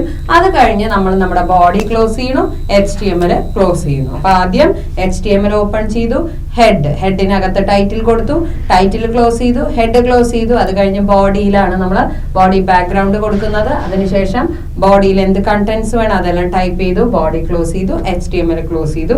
ഇങ്ങനെയാണ് ബോഡി ബാക്ക്ഗ്രൗണ്ട് നമുക്ക് ഒരു വെബ് പേജിൽ ഉണ്ടാക്കാൻ പറ്റും. അടുത്ത ടാഗിലേക്ക് നമുക്ക് കടക്കാം. Body BG colour, background colour. നമ്മൾ നേരത്തെ ബോഡി ബാക്ക്ഗ്രൗണ്ടിൽ വരുന്ന ഡിസൈൻ അല്ലെങ്കിൽ നമുക്ക് എന്താണ് ബാക്ക്ഗ്രൗണ്ട് ആയിട്ട് വരേണ്ടതെന്നാണ് പറഞ്ഞത്. ഇപ്പൊ നമ്മൾ പറയുന്നത് ബോഡി BG കളർ, ബാക്ക്ഗ്രൗണ്ടിൽ നമുക്ക് ഏത് കളറാണ് കാണിക്കേണ്ടതെന്ന്. അതേപോലെ ബോഡി ടെക്സ്റ്റ്, നമുക്ക് ബോഡി ടെക്സ്റ്റ് എന്ന് പറഞ്ഞാൽ ബോഡിയിൽ നമ്മൾ ടൈപ്പ് ചെയ്യുന്ന ടെക്സ്റ്റ് എന്തോ ആ ടെക്സ്റ്റിന്റെ കളർ. ഇങ്ങനെ നമുക്ക് body text equal to yellow എന്ന് പറഞ്ഞാൽ ആ ടെക്സ്റ്റ് നമ്മൾ ടൈപ്പ് ചെയ്യുന്ന മാറ്റർ യെല്ലോ കളറിലാണ് കാണുക. അങ്ങനെ കൊടുക്കാം. അല്ലെങ്കിൽ body text equal blue or body text equal to നമുക്ക് ഇങ്ങനെ ഹാഷ് ഇട്ടിട്ട് 6 ഡിജിറ്റ്സ് ആയിട്ടോ അല്ലെങ്കിൽ ഇതുപോലെ ലെറ്റേഴ്സ് ഡിജിറ്റ്സ് കോമ്പിനേഷൻസ് ആയിട്ടൊക്കെ കൊടുക്കാം. ഇതെന്താ പറയണേന്ന് വെച്ചാൽ നമുക്ക് റെഡ് ഗ്രീൻ ബ്ലൂ എന്നിങ്ങനെയുള്ള 3 ബേസിക് കളറുകളുടെ കോമ്പിനേഷൻസ് ആണ് ഇവിടെ നമുക്കുള്ളത്. അതിനെ തന്നെ ഒന്നുകിൽ സ്പെസിഫിക് ആയിട്ട് കളറായിട്ട് കൊടുക്കാം, അതല്ലെങ്കിൽ നമുക്കതിനെ അതിന്റെ ഹെക്സാ ഡെസിമൽ ഫോർമാറ്റ് ആണ് ഇതുപോലെ കൃത്യമായിട്ടുള്ള കളേഴ്സിന് അവിടെ സ്റ്റോർ ചെയ്ത് വെച്ചിട്ടുണ്ട് HTML. അപ്പൊ നമുക്ക് ഇങ്ങനെ കൃത്യമായിട്ട് ഇങ്ങനെ കൊടുക്കാം, അല്ലെങ്കിൽ കറക്റ്റ് ആയിട്ട് ആ കളർ ഏത് വേണം എന്നുള്ളത് സ്പെസിഫൈ ചെയ്യാം. ഇനി നമുക്കത് പ്രോഗ്രാമിലൂടെ എങ്ങനെയാണെന്ന് നോക്കാം. നമുക്കിവിടെ സാധാരണ പോലെ HTML കൊടുത്തു, ഹെഡ് കൊടുത്തു, അതിൻ്റെ അകത്ത് ടൈറ്റിൽ, അത് കഴിഞ്ഞ് ഹെഡ് ക്ലോസ് ചെയ്തു. ടൈറ്റിൽ ഓൾറെഡി ക്ലോസ് ചെയ്തിട്ട് വേണം ഹെഡ് ക്ലോസ് ചെയ്യാൻ. അത് കഴിഞ്ഞ് ബോഡി BG കളർ നമ്മൾ സെറ്റ് ചെയ്തു. അത് കഴിഞ്ഞ് ടെക്സ്റ്റിന്റെ കളർ വേറെ കൊടുത്തു നമ്മൾ. അത് കഴിഞ്ഞ് അവിടെ അത് ബോഡിയുടെ ആ ടാഗ് അവിടെ ക്ലോസ് ചെയ്ത ശേഷം നമ്മളിവിടെ ഹെഡിങ് കൊടുത്തത് HTML പ്രോഗ്രാമിംഗ് ആണ്. അത് കഴിഞ്ഞ് ബോഡി ക്ലോസ് ചെയ്തു, HTML ക്ലോസ് ചെയ്തു. ഇങ്ങനെ നമ്മൾ എഴുതി കഴിഞ്ഞ് നമ്മൾ ഇത് എക്സിക്യൂട്ട് ചെയ്താൽ, അതായത് നോട്ട് പാഡിൽ എഴുതിയിട്ട് നമ്മുടെ ബ്രൗസറിൽ പോയിട്ട് നമ്മൾ ഇതിനെ റൺ ചെയ്താൽ നമുക്ക് അവിടെ ബാക്ക്ഗ്രൗണ്ട് കളർ റെഡ് ആയിട്ടും അതിൽ നമ്മൾ ടൈപ്പ് ചെയ്ത ലെറ്റേഴ്സ് ബ്ലൂ കളറായിട്ടും കാണാൻ സാധിക്കും. അപ്പോൾ അതിനു വേണ്ടി നമ്മൾ യൂസ് ചെയ്യുന്ന ടാഗാണ് ബോഡി BG കളർ, അതുപോലെ ടെക്സ്റ്റ് എന്നുള്ള ടാഗ്. ഈ 2 ടാഗുകളാണ് ഇതിനു വേണ്ടിയിട്ട് യൂസ് ചെയ്യുന്നത്. അപ്പോൾ കളേഴ്സ് കൃത്യമായിട്ട് നമുക്ക് കൊടുക്കാം. ആ കളേഴ്സ് ഉണ്ടെങ്കിൽ അതേ കളറിൽ തന്നെ പ്രിന്റ് ആയിട്ട് വരും. അതല്ലെങ്കിൽ നമുക്ക് ആവശ്യമായിട്ടുള്ള ഹെക്സാ ഡെസിമൽ ഫോർമാറ്റ് അവൈലബിൾ ആണ്. ഹാഷും അതുപോലെ അതോടനുബന്ധിച്ച് 6 അതായത് നമ്പേഴ്സും അതുപോലെ ലെറ്റേഴ്സും കലർന്ന കോമ്പിനേഷൻസ് ഉണ്ട്. ആ കോമ്പിനേഷൻസ് യൂസ് ചെയ്താലും നമുക്ക് ഇതുപോലെ കളേഴ്സ് ആയിട്ട് തന്നെ അത് വരും. അങ്ങനെ ഒരു ഫോർമാറ്റും കൂടി ഇതിൽ സ്റ്റോർ ചെയ്തിട്ടുണ്ട്. ലിങ്കിനെ കുറിച്ചാണ്. എങ്ങനെയാണ് ഒരു വെബ്സൈറ്റിലേക്ക് ഒരു ലിങ്ക് നമ്മൾ അറ്റാച്ച് ചെയ്യണമെന്ന് നോക്കാം. അതിനായിട്ട് നമ്മൾ പഠിക്കുന്ന ചില കോൺസെപ്റ്റുകളെ കുറിച്ചാണ് ഇപ്പോൾ പറയുന്നത്. ലിങ്കിൽ തന്നെ നമുക്ക് link, V link, A link, ഇങ്ങനെ 3 തരത്തിലാണ്. എന്താണ് ഒരു ലിങ്ക് എന്ന് പറഞ്ഞാൽ? ലിങ്ക് എന്ന് പറഞ്ഞാൽ ഹൈപ്പർ ലിങ്ക് ആണ്. നമുക്കൊന്നുകിൽ ഒരു പിക്ചറിലേക്ക്, അതല്ലെങ്കിൽ ഒരു വേർഡിലേക്ക്, അതുമല്ലെങ്കിൽ ഒരു ഫുൾ വെബ് പേജിലേക്കൊക്കെ നമുക്ക് ലിങ്ക് സെറ്റ് ചെയ്യാവുന്നതാണ്. അപ്പോൾ ആ ലിങ്ക് നമ്മൾ സെറ്റ് ചെയ്യുമ്പോൾ ആദ്യം തന്നെ ലിങ്കിന് നമുക്കൊരു കളറ് നമ്മൾ സാധാരണയായിട്ട് നമ്മളവിടെ ക്ലിക്ക് ചെയ്യുകയാണ് ചെയ്യുന്നത് മൗസ് കൊണ്ട്. അപ്പോൾ ഒരു ലിങ്ക് എന്ന് പറഞ്ഞിട്ടുള്ള ഇതെന്താണെന്ന് വെച്ചാൽ, ലിങ്ക് എന്ന് പറഞ്ഞാൽ colour of the hyperlink not visited by the viewer. ഒരു ലിങ്ക് അവിടെ നമ്മൾ വെബ് പേജിൽ ഉണ്ടാക്കി, പക്ഷെ അത് യൂസർ ക്ലിക്ക് ചെയ്യുമ്പോൾ മാത്രമേ അതിൽ വേറൊരു പേജിലേക്ക് കണക്റ്റ് ആവുന്നുള്ളൂ. അതുവരെയും യൂസർ അവിടെ ക്ലിക്ക് ചെയ്തിട്ടില്ല എങ്കിൽ ജസ്റ്റ് അവിടെ അത് സെറ്റ് ചെയ്ത് വെച്ചിട്ടുണ്ടെന്നേ ഉള്ളൂ. അതാണ് നോട്ട് വിസിറ്റഡ് എന്നതുകൊണ്ട് ഉദ്ദേശിക്കുന്നത്. വിസിറ്റ് ചെയ്തിട്ടില്ല, പക്ഷെ അവിടെ ലിങ്ക് സെറ്റ് ചെയ്തിട്ടുണ്ട്. പിന്നെ വരുന്നത് എ ലിങ്ക് അഥവാ ആക്റ്റീവ് ലിങ്ക്. നമ്മൾ മൗസ് ക്ലിക്ക് ചെയ്ത് കഴിയുമ്പോൾ ആ ലിങ്ക് ചെയ്യണതിനൊരു കളർ ചേഞ്ച് ഉണ്ടാവും. അതായത് അതാണ് നമ്മളിപ്പോൾ ആക്റ്റീവായിട്ട് ലിങ്കിൽ ക്ലിക്ക് ചെയ്തു എന്ന് സൂചിപ്പിക്കണത്. അപ്പോൾ അങ്ങനെ ക്ലിക്ക് ചെയ്താൽ അതിനെയാണ് നമ്മൾ പറയുന്നത് ആക്റ്റീവ് ലിങ്ക് എന്നുള്ളത്. പിന്നെ അതുപോലെ തന്നെ വി ലിങ്ക് എന്ന് പറഞ്ഞാൽ ഓൾറെഡി നമ്മൾ ക്ലിക്ക് ചെയ്ത് കഴിഞ്ഞു, അപ്പോൾ അതിന് വേറൊരു കളറായിട്ടാണ് നമുക്ക് കാണുക. അപ്പോൾ ഓൾറെഡി വിസിറ്റ് ചെയ്ത് കഴിഞ്ഞിട്ടുള്ള ലിങ്കിനെയാണ് വി ലിങ്ക് എന്ന് പറയുന്നത്. അപ്പോൾ ലിങ്ക് എന്ന് പറഞ്ഞാൽ നമ്മൾ വിസിറ്റ് ചെയ്യാതിരിക്കുന്നതാണ്, അവിടെ ഓൾറെഡി സെറ്റ് ചെയ്തിട്ടുള്ളതാണ്. അത് കഴിഞ്ഞിട്ട് എ ലിങ്ക് നമ്മൾ ഓൾറെഡി മൗസ് കൊണ്ട് ക്ലിക്ക് ചെയ്തു, അപ്പോൾ ക്ലിക്ക് ചെയ്തപ്പോൾ ആക്റ്റീവായിട്ടിരിക്കുന്ന ലിങ്കാണ് എ ലിങ്ക്. അത് കഴിഞ്ഞാൽ വരുന്നത് V link, visited link. Already നമ്മൾ ക്ലിക്ക് ചെയ്ത് കഴിഞ്ഞു, ഹൈപ്പർ ലിങ്ക് സെറ്റ് ചെയ്ത് വെച്ചിട്ടുള്ളതിൽ ക്ലിക്ക് ചെയ്തിട്ട് അത് അടുത്ത ആ ക്ലിക്ക് ചെയ്ത ആ മറ്റേ പേജിലേക്ക് നമ്മൾ പോയി, അത് കഴിഞ്ഞ് തിരിച്ചു വന്നു. അപ്പോൾ അതിൻ്റെ ആ ഓൾറെഡി വിസിറ്റ് ചെയ്തതിനെയാണ് വി ലിങ്ക് എന്ന് പറയുന്നത്. അടുത്തതായിട്ട് നമ്മൾ പഠിക്കാൻ പോകുന്ന 2 ആട്രിബ്യൂട്ട്സ്, ഒന്ന് ടോപ്പ് മാർജിൻ, അതുപോലെ ലെഫ്റ്റ് മാർജിൻ.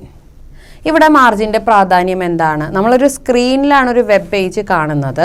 അപ്പോൾ ആ വെബ് പേജ് നമ്മൾ ആ സ്ക്രീനിൽ കാണുമ്പോൾ തന്നെ എങ്ങനെയാണ് അതിരിക്കുന്നത്, എത്രത്തോളം ടോപ്പ് പൊസിഷനിൽ നിന്ന് എത്രത്തോളം ഇറങ്ങിയിട്ട് ലെഫ്റ്റിൽ നിന്ന് എത്രത്തോളം നീങ്ങിയിട്ടാണ് അത് കാണപ്പെടുന്നത് എന്ന് നോക്കാം. നമുക്ക് ബോഡി BG കളർ അതുപോലെ ടെക്സ്റ്റ് ഇതെല്ലാം നമ്മൾ സെറ്റ് ചെയ്തു. അത് കഴിഞ്ഞ് top margin equal 70, left margin equal 60. അപ്പോൾ അതിനർത്ഥം ടോപ്പിൽ നിന്നും 70 താഴോട്ട് ഇറങ്ങി ലെഫ്റ്റിൽ നിന്ന് 60 അതുപോലെ നീങ്ങിയിട്ടായിരിക്കും നമ്മളിത് സെറ്റ് ചെയ്യുന്നത് എന്നർത്ഥം. അപ്പോൾ അത് ഡിസ്പ്ലേയിൽ വരുന്ന സമയത്താണ് നമുക്കറിയാം ഏകദേശം നടുവിലായിട്ട് വേണോ, അതല്ല ഏറ്റവും മുകളിലായിട്ട് വേണോ, അതല്ലെങ്കിൽ ഏകദേശം താഴോട്ട് ഇറങ്ങിയിട്ടാണോ ഡിസ്പ്ലേയിൽ കാണേണ്ടത് എന്ന് നമുക്ക് സെറ്റ് ചെയ്യാവുന്നതാണ്. അതിന് വേണ്ടിയിട്ടാണ് ഈ ടോപ്പ് മാർജിൻ അതുപോലെ ലെഫ്റ്റ് മാർജിൻ, നമ്മൾ സാധാരണ ഒരു പേജിൽ മാർജിൻ വരയ്ക്കുന്ന പോലെ നമുക്ക് നമ്മുടെ വെബ് പേജിനകത്ത് ആ സ്പേസിങ് അഡ്ജസ്റ്റ് ചെയ്യാവുന്നതാണ്.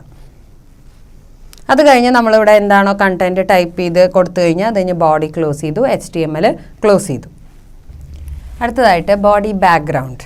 ബോഡി ബാക്ക്ഗ്രൗണ്ട് എന്ന് പറഞ്ഞാൽ നമുക്കെപ്പോഴും ഒരു വെബ് പേജിൽ നമ്മുടെ ബാക്ക്ഗ്രൗണ്ട് എന്താണ് വരേണ്ടത്, ഒരു വെബ് പേജ് ഉണ്ടാക്കുമ്പോൾ അല്ലെങ്കിൽ ഒരു വെബ്സൈറ്റ് ഉണ്ടാക്കുമ്പോൾ നമ്മുടെ ബാക്ക്ഗ്രൗണ്ടിൽ എന്താ വരേണ്ടതെന്നുള്ളത് നമ്മളാണ് തീരുമാനിക്കുന്നത്. അപ്പോൾ അതെങ്ങനെയായിരിക്കണം അതാണ് നമ്മളിവിടെ പറയുന്നത്. അപ്പോൾ ഇവിടെ നോക്കിക്കഴിഞ്ഞാൽ HTML ഹെഡ് കൊടുത്തു, ടൈറ്റിൽ ക്ലോസ് ചെയ്ത് ഹെഡ് ക്ലോസ് ചെയ്ത് ബോഡി ബാക്ക്ഗ്രൗണ്ട്. ഈ ബോഡി ബാക്ക്ഗ്രൗണ്ടിൽ ഇവിടെ നമ്മൾ sky.jpg എന്ന് കൊടുത്തു കഴിഞ്ഞാൽ ആ വെബ് പേജാണ് നമുക്ക് ബാക്ക്ഗ്രൗണ്ടായിട്ട് വരിക. അതായത് ഒരു വെബ്സൈറ്റ് അല്ലെങ്കിൽ ഒരു വെബ് പേജ് ഉണ്ടാക്കുമ്പോൾ ആ വെബ് പേജിൻ്റെ ബാക്ക്ഗ്രൗണ്ടിൽ വരുന്ന ഡിസൈൻ എന്തായിരിക്കണം എന്ന് നമുക്ക് തീരുമാനിക്കാം. അതിനുവേണ്ടി നമ്മൾ കൊടുക്കുന്നതാണ് ബോഡി ബാക്ക്ഗ്രൗണ്ട് എന്നുള്ള ടാഗ്. അതിൽ നമ്മളൊരു വെബ് പേജ് നമ്മൾ ഓൾറെഡി ഇതിൽ സെറ്റ് ചെയ്ത് വെച്ച ഒരു ബാക്ക്ഗ്രൗണ്ട് ഉണ്ടെങ്കിൽ ആ ബാക്ക്ഗ്രൗണ്ടിനെ നമുക്കിവിടെ കൊടുക്കാം. എന്നിട്ട് നമ്മൾ ബോഡി ക്ലോസ് ചെയ്തിട്ട് HTML ക്ലോസ് ചെയ്യുന്നു. ഇതാണ് ബോഡി ബാക്ക്ഗ്രൗണ്ട് എന്നുള്ള ടാഗിൻ്റെ യൂസ് നമുക്ക് ബാക്ക്ഗ്രൗണ്ട് സെറ്റ് ചെയ്യാൻ. അപ്പോൾ ബാക്ക്ഗ്രൗണ്ടിൽ നമുക്ക് എന്ത് പിക്ചർ വേണമെങ്കിലും അത് സീനറി പോലെയൊക്കെ നമുക്ക് വേണമെങ്കിൽ സെറ്റ് ചെയ്യാം.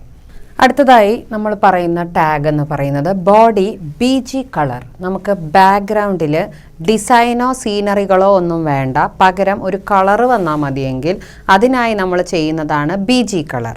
അപ്പോൾ ഈ BG കളർ നമ്മൾ വെക്കുമ്പോൾ നമുക്ക് എന്ത് വരുന്നു, അവിടെ നിങ്ങൾ എന്ത് കളർ വേണമെങ്കിലും നിങ്ങൾക്ക് കൊടുക്കാം. ഇപ്പോൾ ഗ്രേ എന്ന് കൊടുത്താൽ ഗ്രേ കളർ വരും.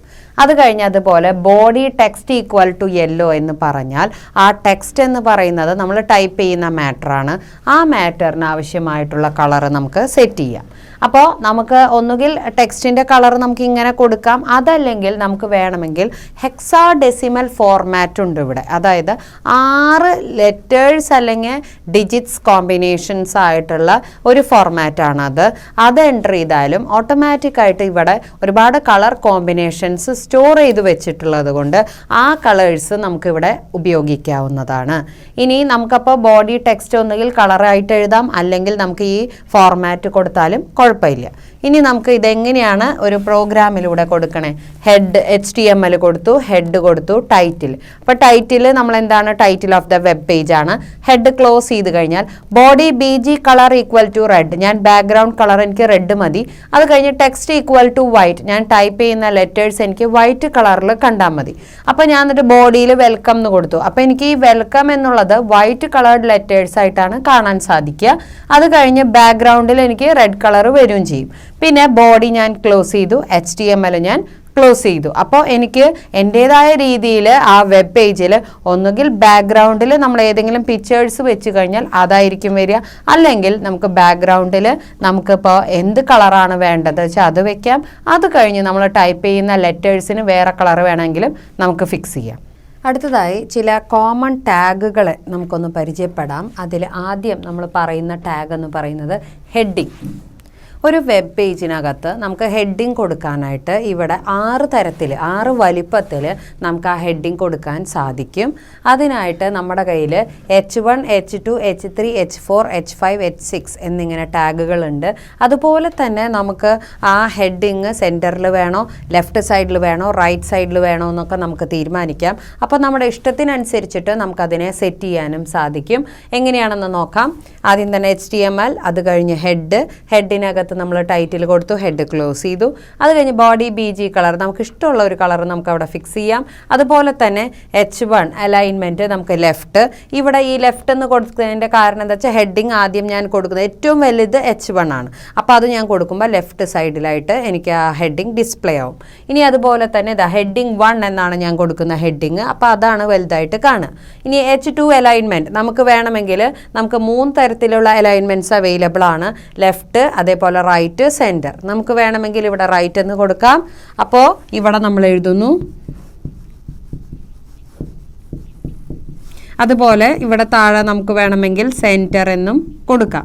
അപ്പോൾ നമ്മുടെ ഇഷ്ടത്തിനനുസരിച്ച് നമുക്ക് ഏത് അലൈൻമെൻറ്റ് വേണമെങ്കിലും നമുക്ക് ഫിക്സ് ചെയ്യാവുന്നതാണ്. അതനുസരിച്ച് നമുക്കവിടെ നമ്മൾ കൊടുക്കുന്ന H2ൽ ഹെഡിങ് 2 എന്നാണ് കൊടുത്തിട്ടുള്ളത്. അപ്പോൾ ഹെഡിങ് 2 എന്നുള്ളത് റൈറ്റ് സൈഡിലേക്ക് നീങ്ങുന്നു.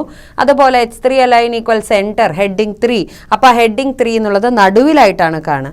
ഇവിടെ നമ്മളിപ്പോൾ ഹെഡിങ് 4, ഹെഡിങ് 5, ഹെഡിങ് 6 അലൈൻമെൻറ്റ് കൊടുത്തിട്ടില്ല. നമുക്ക് കൊടുത്താൽ മാത്രം അതനുസരിച്ച് ആ ഹെഡിങ്ങിന് മാറ്റം വരുത്താം, അല്ലെങ്കിൽ അത് ലെഫ്റ്റ് സൈഡിലായിട്ടാണ് നമുക്ക് കാണുക. ഇനി ഇങ്ങനെ നമ്മൾ ഈ ഹെഡിങ്ങുകൾ എല്ലാം കൂടി കൊടുക്കേണ്ട കാര്യമില്ല. നമുക്ക് എങ്ങനെയാണ് ഇപ്പോൾ ഒരു വെബ് പേജിൽ കുറേ പാരഗ്രാഫ്സ് ഉണ്ട്, അപ്പോൾ ഓരോ പാരഗ്രാഫ്സിനായിട്ട് ഹെഡിങ് കൊടുക്കണമോ, അല്ലെങ്കിൽ ഒരു മെയിൻ ഹെഡിങ് ഉണ്ട്, അപ്പോൾ ആ മെയിൻ ഹെഡിങ് നമുക്ക് നല്ല വലിപ്പത്തിൽ കൊടുക്കാം, സബ് ഹെഡിങ്ങുകൾ കുറച്ച് വലിപ്പം കുറച്ച് കൊടുക്കാം. അങ്ങനെ നമ്മുടെ സൗകര്യത്തിനനുസരിച്ച് നമുക്ക് ഇഷ്ടമുള്ള രീതിയിൽ ഹെഡിങ്ങിനെല്ലാം സെറ്റ് ചെയ്യാം. അപ്പോൾ ആ വലിപ്പ വ്യത്യാസങ്ങളും നമുക്ക് അറിഞ്ഞു കഴിഞ്ഞാൽ ഏത് വലിപ്പത്തിലുള്ള ഹെഡിങ് ആണ് വേണ്ടത് എന്നെല്ലാം നമ്മുടെ ഭാവനയ്ക്കനുസരിച്ച് നമുക്കത് കൊടുക്കാം. അതേപോലെ ലെഫ്റ്റിലേക്ക് നീങ്ങിയിട്ടാണോ ഹെഡിങ് വേണ്ടത്, റൈറ്റിലേക്ക് നീങ്ങണമോ, സെൻറ്ററിൽ വരണോ, ഇതെല്ലാം നമുക്ക് തീരുമാനിച്ച് അതനുസരിച്ച് നമ്മുടെ വെബ് പേജിനകത്ത് നമുക്ക് കൊടുക്കാവുന്നതാണ്. ശ്രദ്ധിക്കേണ്ട കാര്യം H1 ഇവിടെ ക്ലോസ് ചെയ്യണം, H2 ക്ലോസ് ചെയ്യണം, H3 അതുപോലെ ഏത് ടാഗ് ഓപ്പൺ ചെയ്തിട്ടുണ്ടോ അതെല്ലാം നമ്മൾ ക്ലോസ് ചെയ്യണം എന്നുള്ളതാണ് ഇവിടെ ശ്രദ്ധിക്കാനായിട്ടുള്ളത്. അപ്പോൾ ഹെഡിങ് ഇതുപോലെ നമുക്ക് സെറ്റ് ചെയ്യാം. അടുത്ത ടാഗ് പാരഗ്രാഫ് ടാഗാണ്. പാരഗ്രാഫ് ടാഗ് എപ്പോഴും P എന്നാണ് അറിയപ്പെടുന്നത്. ഈ പാരഗ്രാഫ് നമ്മൾ കൊടുക്കുമ്പോൾ ശ്രദ്ധിക്കേണ്ട ഒരു കാര്യം എന്താ വെച്ചാൽ, നമുക്ക് ആ പാരഗ്രാഫ് ലെഫ്റ്റ് സൈഡിൽ വേണോ, റൈറ്റ് സൈഡിൽ വേണോ, സെൻറ്ററിൽ വേണോ, അല്ലെങ്കിൽ എല്ലാ സൈഡിലും ഒരുപോലെ ഗ്യാപ്പ് വിട്ടിട്ട് ജസ്റ്റിഫൈഡ് ആയിട്ട് വേണോ, ഇതെല്ലാം നമുക്ക് തീരുമാനിക്കാം. അപ്പോൾ നോർമലി നമ്മളുടെ ഒരു വെബ് പേജിനകത്ത് പാരഗ്രാഫ് ബൈ പാരഗ്രാഫ് നമുക്ക് ടൈപ്പ് ചെയ്യണമെങ്കിൽ നമുക്കത് ടൈപ്പ് ചെയ്യാം. അപ്പോൾ ആ പാരഗ്രാഫുകളായിട്ട് അത് വരണമെങ്കിൽ P എന്നാണ് അതിൻ്റെ ടാഗ്. അപ്പോൾ P എന്നുള്ള ടാഗിനകത്ത്, അതായത് ബോഡിയുടെ അകത്ത് ആദ്യത്തെ HTML അതേപോലെ ടൈറ്റിൽ, ഹെഡ് അതൊക്കെ എല്ലാത്തിലും വേണം. ബോഡിയുടെ അകത്ത് നമ്മൾ P എന്നുള്ള ടാഗാണ് യൂസ് ചെയ്യുന്നത്. P എന്നുള്ള ടാഗ് യൂസ് ചെയ്തിട്ട് അതിൻ്റെ അകത്ത് സെൻറ്റൻസ് ബൈ സെൻറ്റൻസ് നമുക്ക് എത്ര ടൈപ്പ് ചെയ്യാനുണ്ടോ അത് മുഴുവൻ നമുക്ക് ടൈപ്പ് ചെയ്ത ശേഷം Pനെ ക്ലോസ് ചെയ്യുക. അപ്പോൾ അവിടെ അത് ഫുള്ളായിട്ടൊരു പാരഗ്രാഫിലാണ് വരിക. ഇനി അതിന് പകരം നമുക്ക് വേണമെങ്കിൽ അതിൻ്റെ അലൈൻമെൻറ്റ്, അതായത് ലെഫ്റ്റിൽ വരണോ, റൈറ്റിൽ വരണോ, സെൻറ്ററിൽ വരണോ, ജസ്റ്റിഫൈഡ് ആയിട്ട് കാണണോ, ഇതൊക്കെ തീരുമാനിക്കാം. അതിന് വേണ്ടിയിട്ട് നമ്മൾ എന്താ ചെയ്യണമെന്ന് വെച്ചാൽ P അലൈൻ എന്ന് പറയും. P അലൈൻ എന്ന് പറഞ്ഞാൽ പാരഗ്രാഫിൻ്റെ അലൈൻമെൻറ്റ്. നമുക്ക് ഇങ്ങനെ ഡബിൾ കോഡ്സിൽ റൈറ്റ് അല്ലെങ്കിൽ സെൻറ്റർ, അതല്ലെങ്കിൽ നമുക്ക് ലെഫ്റ്റ് അല്ലെങ്കിൽ ജസ്റ്റിഫൈ, ഇങ്ങനെ നമുക്ക് സ്പെസിഫൈ ചെയ്യാം. അപ്പോൾ അതനുസരിച്ച് നമ്മളുടെ വെബ് പേജിനകത്ത് അത് നമുക്ക് ഭംഗിയിൽ നമുക്ക് പ്രസൻറ്റ് ചെയ്യാനായിട്ട് സാധിക്കുന്നു. അപ്പോൾ ഇതെല്ലാമാണ് വരുന്നത്. അടുത്തതായിട്ട് BR ടാഗാണ്. നമുക്ക് BR എന്നുള്ള ടാഗ് യൂസ് ചെയ്യുന്നത് ഒരു വെബ്സൈറ്റ് അല്ലെങ്കിൽ ഒരു വെബ് പേജ് ഉണ്ടാക്കുമ്പോൾ സാധാരണയായിട്ട് നമ്മൾ പാരഗ്രാഫ് ടാഗിൽ എന്താ ചെയ്യണമെന്ന് വെച്ചാൽ ഒരു ഫുൾ പാരഗ്രാഫ് ഒരുമിച്ച് നമുക്ക് അവിടെ കൊടുക്കാം P ടാഗിനകത്തായിട്ട്. അപ്പോൾ നമുക്കത് ഫുൾ പാരഗ്രാഫായിട്ട് അപ്പിയർ ചെയ്യുന്നു. ഇവിടെ എന്താണെന്ന് വെച്ചാൽ നമുക്കിപ്പോൾ ഒരു പാരഗ്രാഫ് കഴിഞ്ഞിട്ട് അല്ലെങ്കിൽ ഓരോ സെൻറ്റൻസ് കഴിയുമ്പോൾ നമുക്ക് ഒരു ഗ്യാപ്പ് വരണം. അപ്പോൾ സാധാരണ നമ്മൾ വേറെ വേർഡിലൊക്കെ ടൈപ്പ് ചെയ്യുകയാണെങ്കിൽ ഒരു ഗ്യാപ്പ് വരണമെങ്കിൽ എൻ്റർ അടിച്ച് കൊടുത്താൽ മതി. പക്ഷേ ഇവിടെ അങ്ങനെയല്ല, നമുക്ക് എൻ്റർ അടിച്ച് കൊടുക്കുന്ന ഒരു കൺസെപ്റ്റ് അല്ല, പകരം അതിനായിട്ട് നമ്മൾ യൂസ് ചെയ്യുന്ന ടാഗാണ് BR ടാഗ് എന്ന് പറയുന്നത്. അപ്പോൾ സാധാരണ ഒരു വെബ് പേജിൽ നമ്മൾ ആദ്യം തന്നെ HTML, ഹെഡ്, ടൈറ്റിൽ ഇതൊക്കെ കൊടുത്തതിന് ശേഷം നമ്മൾ എന്ത് ചെയ്യണോ, നമ്മുടെ ബോഡി എടുക്കുക. അപ്പോൾ ആ ബോഡിയിൽ നമ്മളിവിടെ BG കളറും അതുപോലെ അലൈൻമെൻറ്റ് കാര്യങ്ങളൊക്കെ നമുക്ക് കൊടുക്കാം. അതിനുശേഷം നമുക്കിവിടെ പാരഗ്രാഫ് ടാഗിൽ നമ്മൾ എന്താണ് പാരഗ്രാഫായിട്ടൊക്കെ ടൈപ്പ് ചെയ്യുന്നുണ്ടെങ്കിൽ അതൊക്കെ കൊടുക്കാം. അതിനുശേഷം നമ്മൾ അവിടെ എന്ത് ചെയ്യണം, ഐ ലവ് മൈ കൺട്രി. ഇപ്പോൾ ഇവിടെ ഞാൻ 2 സെൻറ്റൻസേ കൊടുത്തിട്ടുള്ളൂ കേട്ടോ. നമുക്ക് ആവശ്യമുണ്ടെങ്കിൽ ഒരുപാട് സെൻറ്റൻസുകളെ കൊടുക്കാം. ഓരോ സെൻറ്റൻസ് കഴിയുമ്പോഴും BR ടാഗ് കൊടുക്കുക. അപ്പോൾ ഓരോ സെൻറ്റൻസ് കഴിഞ്ഞ് അടുത്ത സെൻറ്റൻസ് അടുത്ത ലൈനിൽ പോയിട്ടാണ് അപ്പിയർ ആവുന്നത്. ഇനി ഇവിടെ നമ്മൾ ഈ H1 ക്ലോസ് ചെയ്തിട്ടില്ല, അപ്പോൾ നമുക്കിവിടെ H1നെ ക്ലോസ് ചെയ്യണം. അപ്പോൾ നമ്മളിവിടെ H1 ക്ലോസ് ചെയ്യാം. ഹെഡിങ് കൊടുത്തു കഴിഞ്ഞാൽ, അലൈൻമെൻ്റ് ഒക്കെ ഇട്ട് കൊടുത്തു കഴിഞ്ഞാൽ നമുക്കതിനെ സാധാരണയായിട്ട് ക്ലോസ് ചെയ്യാം. അത് കഴിഞ്ഞാൽ പിന്നെ നമ്മളിവിടെ പാരഗ്രാഫ് ടാഗ് ക്ലോസ് ചെയ്യുന്നു. നമ്മൾ പാരഗ്രാഫ് വെച്ച് കഴിഞ്ഞാൽ പിന്നെ ബോഡി ക്ലോസ് ചെയ്ത് HTML ക്ലോസ് ചെയ്തു. ഇനി നമുക്ക് ഈ P ടാഗും അതുപോലെ BR ടാഗും തമ്മിലുള്ള എന്താണ് വ്യത്യാസം, എന്താണ് ഇത് ഉപയോഗിക്കുമ്പോൾ ഉണ്ടാവണമെന്ന് നോക്കാം. P ടാഗ് ഉപയോഗിക്കുമ്പോൾ എത്ര പാരഗ്രാഫ് വേണമെങ്കിലും നമുക്ക് അവിടെ കൊടുക്കാം. അപ്പോൾ ആ പാരഗ്രാഫ് ബൈ പാരഗ്രാഫായിട്ട് നമ്മുടെ വെബ് പേജിനകത്ത് നമുക്ക് കാണാൻ സാധിക്കുന്നു. പക്ഷേ BR ടാഗ് വെക്കുമ്പോൾ എന്താ ഉണ്ടാവണമെന്ന് വെച്ചാൽ ഓരോ ലൈൻ ബൈ ലൈനായിട്ടാണ് നമുക്ക് അവിടെ സ്പ്ലിറ്റ് ആവണം. അതായത് ഒരു ലൈൻ കഴിഞ്ഞ് അടുത്ത ലൈനിലേക്ക് പോയി, ആ ലൈൻ കഴിയുമ്പോൾ അടുത്ത ലൈനിലേക്ക് പോയി, അങ്ങനെയാണ് നമുക്ക് അവിടെ കാണാൻ സാധിക്കുന്നത്. ഇനി നമുക്ക് നോക്കാം P tag all lines are seen continuous, എല്ലാ ലൈനും ഒരുമിച്ച് കണ്ടിന്യൂസ് ആയിട്ട് നമുക്ക് കാണാൻ പറ്റുന്നു ഏതിൽ? പി ടാഗിൽ. കണ്ടെയ്നർ ടാഗാണ് പി ടാഗ്, അതായത് പി എന്നുള്ള ടാഗിന് ക്ലോസിംഗ് ടാഗും കൂടി വേണം. ഇവിടെ നമുക്ക് കാണാം പി ടാഗ് ക്ലോസ് ചെയ്തിട്ടുണ്ട് നമ്മൾ, പി ടാഗ് കണ്ടോ. അപ്പോൾ ഇതുകൊണ്ടാണ് കണ്ടെയ്നർ ടാഗ് എന്ന് പറയുന്നത്. ഇനി ബി ആർ ടാഗിനെ പറ്റി പറയുകയാണെങ്കിൽ breaks the current line and continues to next line. ഓരോ ലൈൻ ബൈ ലൈൻ ആയിട്ട് അത് ബ്രേക്ക് ചെയ്യുന്നു, അത് കഴിയുമ്പോൾ അടുത്ത ലൈനിലാണ് നമുക്ക് അതിൻ്റെ നെക്സ്റ്റ് തുടർച്ചയായിട്ട് കാണാൻ പറ്റണം. പിന്നെ ഇത് എം ടി ടാഗാണ്. എന്താ എം ടി ടാഗ് എന്ന് വെച്ചാൽ ബി ആർ എന്നുള്ള ടാഗ് ഒരു തവണ മാത്രമേ നമ്മളിവിടെ കൊടുക്കുന്നുള്ളൂ, അല്ലാതെ ഒരിക്കലും ആ ബി ആറിന് വേറെ /BR എന്ന് പറഞ്ഞിട്ടൊരു ടാഗ് ഇല്ല. അപ്പോൾ ക്ലോസിംഗ് ടാഗ് ഇല്ലാത്തതിനെ നമ്മൾ എം ടി ടാഗ് എന്നാണ് പറയുന്നത്. അപ്പോൾ B R tag empty ടാഗാണ്. പി ടാഗ് ആണെങ്കിലോ, പി ടാഗ് ആണെങ്കിൽ കണ്ടെയ്നർ ടാഗാണ്. ഹെഡ് ടാഗ്, HTML ഇതെല്ലാം കണ്ടെയ്നർ ടാഗ്സ് ആണ്. ഇതുപോലെ കുറച്ച് നമുക്ക് വരുന്നുണ്ട് എം ടി ടാഗുകൾ. അപ്പോൾ എം ടി ടാഗ് എന്ന് പറഞ്ഞാൽ ക്ലോസിംഗ് ടാഗ് ഇല്ല, കണ്ടെയ്നർ ടാഗ് എന്ന് പറഞ്ഞാൽ അതിന് ക്ലോസിംഗ് ടാഗ് ഉണ്ട്. അടുത്തതായിട്ട് നമ്മൾ പഠിക്കാൻ പോകുന്ന ടാഗ് HR, ഹൊറിസോണ്ടൽ റൂളർ. നമ്മൾ വരയ്ക്കുക ലൈനായിട്ട്, നമുക്കിപ്പോൾ വെബ് പേജിനകത്ത് വരയ്ക്കണമെങ്കിൽ അതിനായിട്ട് യൂസ് ചെയ്യുന്ന ടാഗാണ് HR ടാഗ്. ഹൊറിസോണ്ടൽ റൂളർ എന്നാണ് അതിൻ്റെ ഫുൾ ഫോം. ഇനി അതിൽ വരുന്ന ആട്രിബ്യൂട്ട്സ് എന്തൊക്കെയാണ് നമുക്കതിൽ സ്പെസിഫൈ ചെയ്യാൻ പറ്റുക? HR-ൻ്റെ വീതി, HR-ന് വിഡ്ത്ത് കൊടുക്കാം, സൈസ് കൊടുക്കാം, അതിൻ്റെ വലിപ്പം, അലൈൻമെൻറ്റ് അത് നമുക്ക് ലെഫ്റ്റിൽ വേണോ റൈറ്റിൽ വേണോ സെൻറ്ററിൽ വേണോ അങ്ങനെ കൊടുക്കാം. പിന്നെ നോ ഷെയ്ഡ് എന്ന് പറഞ്ഞാൽ ജസ്റ്റ് ആ വര മാത്രമേ വരുള്ളൂ, ആ വരയ്ക്ക് പ്രത്യേകിച്ച് കടുപ്പം ഉണ്ടാവില്ല. പിന്നെ കളറ്, ആ വരയ്ക്ക് കളറ് വേണമെങ്കിൽ നമുക്ക് കൊടുക്കാം. ഇനി ഇതൊരു എം ടി ടാഗാണ്. ഇനി നമുക്കിത് എങ്ങനെയാണ് കൊടുക്കണമെന്ന് നോക്കാം. നമ്മൾ സാധാരണയായിട്ട് ഹെഡ്, അതേമാതിരി HTML ഹെഡ് അതെല്ലാം കൊടുത്ത് ടൈറ്റിലെല്ലാം കൊടുത്ത് ഹെഡ് ക്ലോസ് ചെയ്ത ശേഷം നമ്മൾ H1 ഹെഡിങ് കൊടുക്കുന്നു. അത് കഴിഞ്ഞ് ലൈൻ 1 നമ്മളിപ്പോൾ ഒരു ലൈൻ കൊടുക്കുകയാണെങ്കിൽ HR വിഡ്ത്ത് 50% എന്ന് പറഞ്ഞാൽ നിങ്ങളുടെ കമ്പ്യൂട്ടറിൻ്റെ വിൻഡോന് ആകെ മൊത്തത്തിൽ എത്ര വലിപ്പമുണ്ടോ അതിൻ്റെ 50% അത്രയാണ് ഉദ്ദേശിക്കുന്നത്. അതേമാതിരി അലൈൻമെൻറ്റ് വേണമെങ്കിൽ കൊടുക്കാം, സെൻറ്റർ. അതേപോലെ നോ ഷെയ്ഡ് എന്ന് പറഞ്ഞു കഴിഞ്ഞാൽ നമുക്ക് ആ ലൈനിന് കടുപ്പം ഉണ്ടാവില്ല, അതായത് ഒരു കട്ടി ഡാർക്ക്നെസ് കുറവായിരിക്കും എന്നർത്ഥം. അതേപോലെ ലൈൻ 2-ൽ ഇവിടെ സൈസ് ഈക്വൽ ടു 10. സൈസ് എന്ന് പറയുമ്പോൾ പിക്സൽസ് ആണ് ഉദ്ദേശിക്കുന്നത്. അപ്പോൾ ആ സൈസ് നമ്മളിവിടെ സൈസ് 10 എന്ന് പറയുമ്പോൾ എത്ര പിക്സൽസ് ആണ് അത് ഉദ്ദേശിക്കണത്, അത്ര പിക്സൽസിലായിരിക്കും ആ ലൈൻ വരിക. വിഡ്ത്ത് 30% അതിൻ്റെ വീതിയാണത്. അതേപോലെ അലൈൻമെൻറ്റ് സെൻറ്റർ ഇങ്ങനെ നമുക്ക് കൊടുക്കാം. ഇവിടെ നമ്മൾ നോ ഷെയ്ഡ് കൊടുത്തിട്ടില്ല, കൊടുക്കണമെന്ന് നിർബന്ധമൊന്നുമില്ല. പിന്നെ നമുക്ക് ഓരോ ലൈൻ കഴിയുമ്പോഴും BR കൊടുക്കാം ബ്രേക്കിന് വേണ്ടിയിട്ട്. അപ്പോൾ ഇങ്ങനെ നമുക്ക് ഇഷ്ടമുള്ള അത്ര ലൈൻസ് നമുക്ക് സെറ്റ് ചെയ്യാം. ലൈനിൽ നമ്മൾ ഈ ആട്രിബ്യൂട്ട്സ് എല്ലാം നമുക്ക് കൊടുക്കാനായിട്ട് സാധിക്കും. HR ആണ് അതിനു വേണ്ടി യൂസ് ചെയ്യുന്ന ടാഗ്. HR ഒരു എം ടി ടാഗാണ്. അത് കഴിഞ്ഞ് നമ്മൾ സാധാരണ പോലെ ബോഡി ക്ലോസ് ചെയ്തു, HTML ക്ലോസ് ചെയ്തു. സെൻറ്റർ ടാഗ് എന്ന് പറഞ്ഞ് നമുക്കൊരു ടാഗ് ഉണ്ട്. അത് എന്തിനു വേണ്ടിയിട്ട് വെച്ചാൽ സെൻറ്ററിൽ നമുക്ക് എന്തൊക്കെ മാറ്റർ ഉണ്ടോ അതൊക്കെ സെൻറ്ററിലായിട്ട് നമുക്ക് ടൈപ്പ് ചെയ്യാനും അതിനുശേഷം അത് നമുക്ക് ഡിസ്പ്ലേയിൽ കാണുന്നതിനും വേണ്ടിയുള്ള ടാഗാണ് സെൻറ്റർ ടാഗ്. അതുപോലെ തന്നെ നമുക്ക് ടെക്സ്റ്റ് ഫോർമാറ്റിംഗ് ടാഗ്സ്. ടെക്സ്റ്റ് എന്ന് പറഞ്ഞാൽ നമ്മൾ ടൈപ്പ് ചെയ്യുന്ന മാറ്ററാണ്. ആ ടൈപ്പ് ചെയ്യുന്ന മാറ്ററിനെ നമ്മൾ ടൈപ്പ് ചെയ്ത് കഴിയുമ്പോൾ അതിന് നമുക്ക് വിവിധ തരത്തിൽ ഭംഗിയായിട്ട് എങ്ങനെ കാണിക്കാം അതിനായിട്ടുള്ള ടാഗുകളെ നമുക്കൊന്ന് പരിചയപ്പെടാം. അതിൽ ആദ്യം തന്നെ കാണാം ബി എന്ന് പറഞ്ഞാൽ ബോൾഡ്. നമുക്ക് എപ്പോഴും കടുപ്പിച്ച് നല്ല ഡാർക്കായിട്ട് കാണുന്ന രീതിയിൽ നമ്മൾ സാധാരണ ഹെഡിങ് ഒക്കെ കൊടുക്കാറുണ്ട്. അതുപോലെ നമുക്ക് കൊടുക്കുന്നതിന് വേണ്ടിയുള്ള ടാഗാണ് ബോൾഡ് എന്നുള്ളത്. ബി എന്നാണ് അതിൻ്റെ ടാഗ്. അതിനും ഇതുപോലെ കണ്ടെയ്നർ ടാഗാണ്. ബി എന്ന് എഴുതണം. ഏതാണോ നമുക്ക് വാക്ക് വളരെ കടുപ്പിച്ച് കാണേണ്ടത് ആ വാക്ക് കഴിയുന്നതോടുകൂടി ബീനെ ക്ലോസ് ചെയ്യണം. അതുപോലെ ഇറ്റാലിക്സ് ആണ് ഐ എന്ന് പറയുന്നത്. റണ്ണിങ് ലെറ്റേഴ്സിൽ നമുക്ക് കാണിക്കാനായിട്ട് സാധിക്കുന്നു. അപ്പോൾ അത് എവിടെയാണ് നമുക്ക് വരേണ്ടത് വെച്ചാൽ അതിൻ്റെ തുടക്കത്തിൽ ഐ എന്നുള്ള ടാഗ് വയ്ക്കുക. എന്നിട്ട് ആ മാറ്റർ ടൈപ്പ് ചെയ്ത ശേഷം നമ്മൾ അവിടെ ഐനെ ക്ലോസ് ചെയ്താൽ മതി. അതേപോലെ അടുത്തതായിട്ട് യു എന്ന് പറഞ്ഞാൽ അണ്ടർലൈൻ ചെയ്യുക. നമുക്ക് ചില പോയിൻറ്റ്സ് ഒക്കെ അണ്ടർലൈൻ ചെയ്യണം എന്ന് തോന്നിക്കഴിഞ്ഞാൽ അണ്ടർലൈൻ ചെയ്യേണ്ട പോയിൻറ്റ്സിൻ്റെ അവിടെ യു എന്ന് വെക്കുക. അത് കഴിഞ്ഞിട്ട് ആ യുവിനെ നമ്മൾ ക്ലോസ് ചെയ്യുക. അടുത്തതായിട്ട് വരുന്നത് യെസ് അല്ലെങ്കിൽ സ്ട്രൈക്ക്.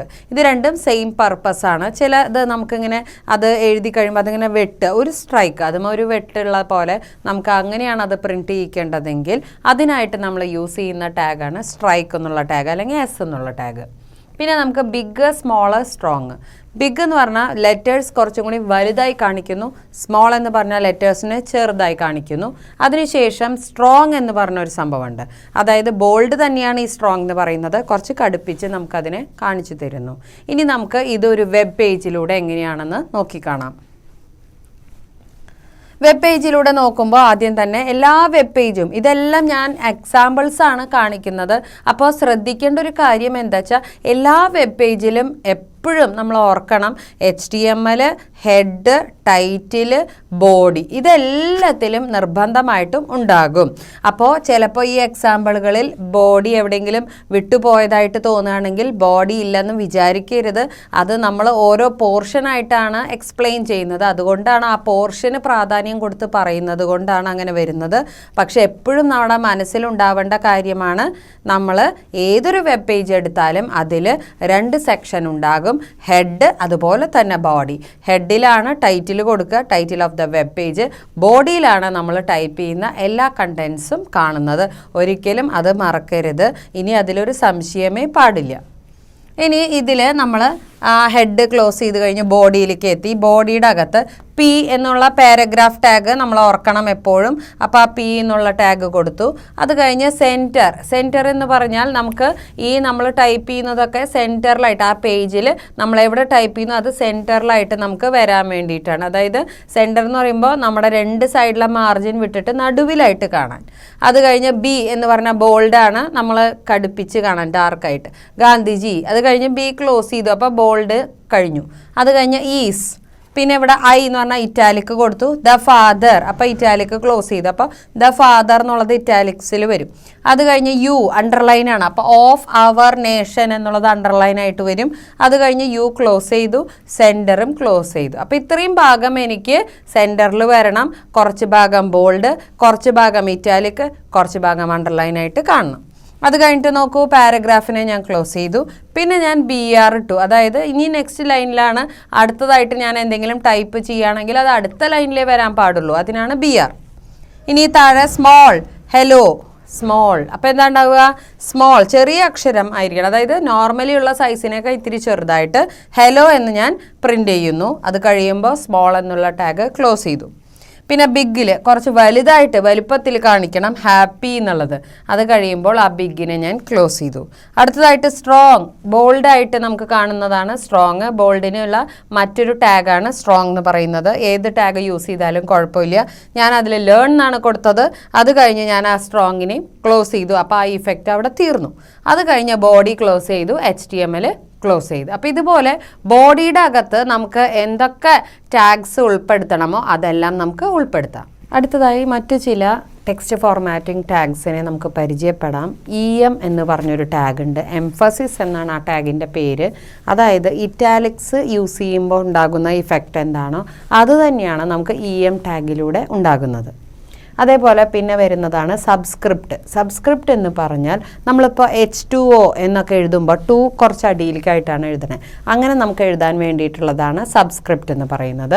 അപ്പോൾ നമുക്ക് ഇവിടെ അതേപോലെ സബ്സ്ക്രിപ്റ്റ് നമുക്ക് കൊടുക്കാം. H എന്ന് എഴുതിയിട്ട് സബ് എന്ന് എഴുതിയിട്ട് 2 കൊടുത്തിട്ട് വീണ്ടും നമ്മളത് ഇട്ടിട്ട് ഈ സബ് ക്ലോസ് ചെയ്തിട്ട് O, അപ്പോൾ H2O എന്ന് നമുക്ക് ഡിസ്പ്ലേയിൽ കാണാൻ സാധിക്കും. അതേപോലെ സൂപ്പർ സ്ക്രിപ്റ്റിലാണെങ്കിലും A എന്നിട്ടിട്ട് SUP എന്നിട്ടിട്ട് 2 കൊടുക്കുക, എന്നിട്ട് SUP ക്ലോസ് ചെയ്തിട്ട് B, അപ്പോൾ A²B അങ്ങനെ നമുക്ക് ഡിസ്പ്ലേയിൽ കാണാൻ സാധിക്കും. ഇനി അതുപോലെ തന്നെ ബ്ലോക്ക് ഔട്ട് എന്ന് പറഞ്ഞിട്ടൊരു പുതിയൊരു കമാൻഡ് നമ്മൾ പഠിക്കാൻ പോകുന്നുണ്ട്. ഈ ബ്ലോക്ക് ഔട്ട് എന്നുള്ള ടാഗിൻ്റെ ഉദ്ദേശം എന്താണെന്ന് വെച്ചാൽ സാധാരണ പാരഗ്രാഫ് ടാഗ് നമ്മൾ കൊടുക്കാറുണ്ട്. അപ്പോൾ ആ പാരഗ്രാഫ് ടാഗിലൂടെ നമ്മൾ കൊടുക്കുമ്പോൾ പാരഗ്രാഫിൽ നമ്മൾ സ്പെസിഫൈ ചെയ്യുന്നതിനനുസരിച്ചാണ് അതിലത്തെ അലൈൻമെൻറ്റും കാര്യങ്ങളൊക്കെ വരുന്നത്. അതിന് പകരം ബ്ലോക്ക് ഔട്ട് എന്നൊരു ടാഗ് നമുക്ക് വേണമെങ്കിൽ യൂസ് ചെയ്യാം. അപ്പോൾ നോർമൽ പാരഗ്രാഫ് അല്ലാതെ അതിൽ നിന്നും കുറച്ച് അലൈൻമെൻറ്റ് നീങ്ങിയിട്ട് കുറച്ച് വ്യത്യസ്തമായ രീതിയിലാണ് നമുക്കത് റെപ്രസെൻറ്റ് ചെയ്ത് കാണിച്ചു തരുന്നത്. അതിനെ നമ്മൾ ബ്ലോക്ക് ഔട്ട് എന്നാണ് പറയുന്നത്. അപ്പോൾ ബ്ലോക്ക് ഔട്ട് എന്ന് പറഞ്ഞാൽ it is different from P tag. P ടാഗിൽ ഒന്നുകിൽ നോർമലി നമ്മൾ കൊടുത്താൽ ലെഫ്റ്റ് അലൈൻമെൻ്റ് ആയിട്ടാണ് കാണുക. നമുക്ക് ഇഷ്ടമുണ്ടെങ്കിൽ അലൈൻമെൻറ്റ് മാറ്റാനും സാധിക്കും. ബ്ലോക്ക് ഔട്ടിൽ ജസ്റ്റ് നമ്മൾ ആ ബ്ലോക്ക് ഔട്ട് എന്ന ടാഗ് യൂസ് ചെയ്യുന്നു. അത് വെച്ചിട്ട് നമുക്ക് ജസ്റ്റ് എന്താണോ ഡിസ്പ്ലേയിൽ വേണ്ടത് അത് നമുക്ക് നമ്മുടെ വെബ് പേജിലൂടെ കാണാൻ സാധിക്കും. പക്ഷേ നോർമലി ഉള്ള ലെഫ്റ്റ് അലൈൻമെൻറ്റിന് കുറച്ച് വ്യത്യാസം, ഇത്തിരി നീങ്ങിയിട്ടാണ് നമുക്കത് കാണാൻ സാധിക്കുന്നത്. അപ്പോൾ അതാണ് ബ്ലോക്ക് ഔട്ട് എന്നുള്ള ടാഗിൻ്റെ പ്രത്യേകത.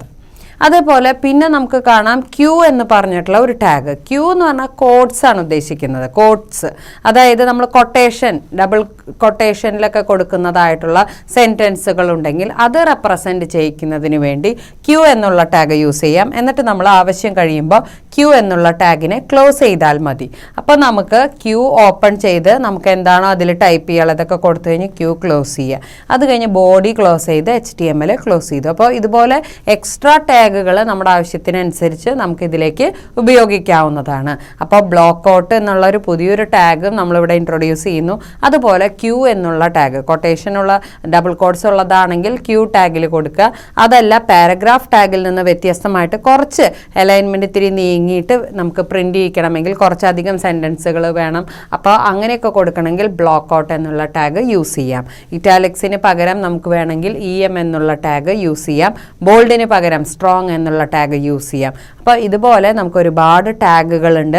അതേപോലെ സൂപ്പർ സ്ക്രിപ്റ്റ്, സബ്സ്ക്രിപ്റ്റ് അങ്ങനെ പ്രിൻ്റ് ചെയ്യിക്കണമെങ്കിൽ അതും നമുക്ക് യൂസ് ചെയ്യാം. കെമിക്കൽ റിയാക്ഷൻസോ അങ്ങനത്തതൊക്കെ നമുക്ക് പ്രിൻ്റ് ചെയ്യിക്കണമെങ്കിലൊക്കെ ഇങ്ങനെയുള്ള ടാഗുകളൊക്കെ നമ്മളെ സഹായിക്കും. സൂപ്പർ സ്ക്രിപ്റ്റ്, സബ്സ്ക്രിപ്റ്റ് എന്നൊക്കെ പറയുന്ന ടാഗ്സ്. അടുത്തതായിട്ട് നമ്മൾ പഠിക്കാൻ പോകുന്ന ഒരു ടാഗ് പ്രീ എന്നാണ് അതിന് പറയുന്ന പേര്. Pre formatted ടാഗാണത്. പ്രീ എന്ന് പറഞ്ഞാൽ പ്രീ ഫോർമാറ്റഡ് എന്നാണ് അർത്ഥം.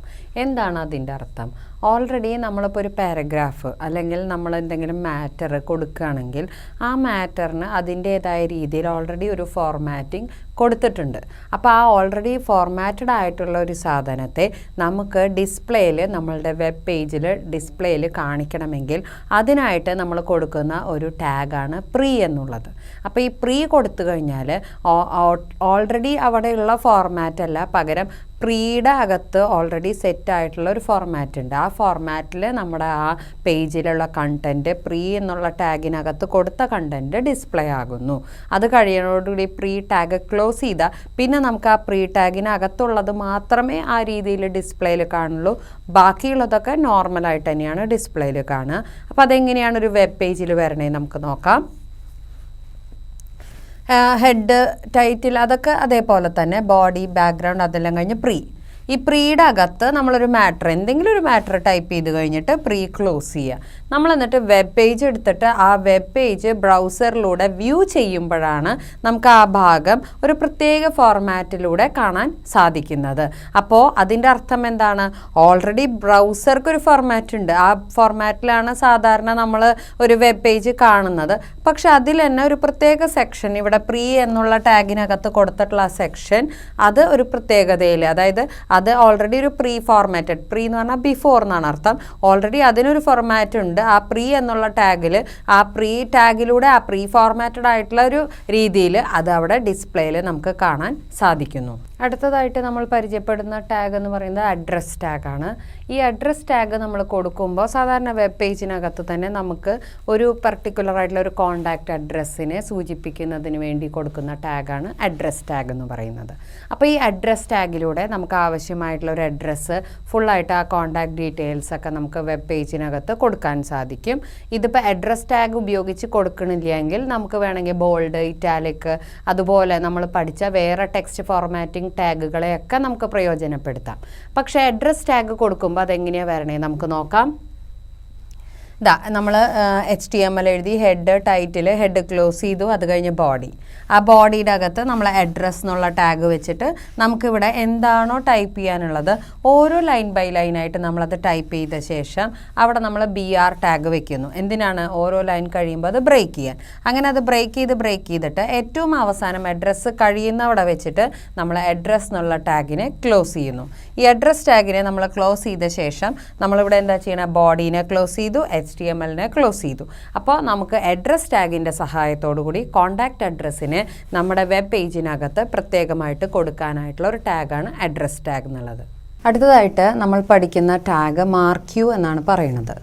എന്താണ് മാർക്യൂ ടാഗ്? നമ്മളൊരു വെബ് പേജിനകത്ത് നമുക്ക് എന്തെങ്കിലും ഒരു ചെറിയ മെസ്സേജ് അതല്ലാന്ന് വെച്ചിട്ടുണ്ടെങ്കിൽ ഇപ്പോൾ ഒരു കമ്പനിയുടെയൊക്കെ വെബ്സൈറ്റ് ആണെങ്കിൽ അതിലവർ ഫ്ലാഷ് സെയിൽ അങ്ങനെയുള്ള കാര്യങ്ങളൊക്കെ പെട്ടെന്ന് നമുക്കിങ്ങനെ സ്ക്രോൾ ചെയ്ത് വിടാം. അപ്പോൾ ആൾക്കാർ കുറച്ചും കൂടി ഇത് അട്രാക്റ്റഡ് ആകുമ്പോൾ അവരത് കൂടുതലായിട്ട് അറിയാൻ വേണ്ടിയിട്ടുള്ള ഒരു ട്രിക്കാണത്. അപ്പോൾ ആ വെബ് പേജ് കുറച്ചും കൂടി നമുക്ക് അട്രാക്റ്റീവ് ആക്കാനായിട്ട് സാധിക്കുന്നു.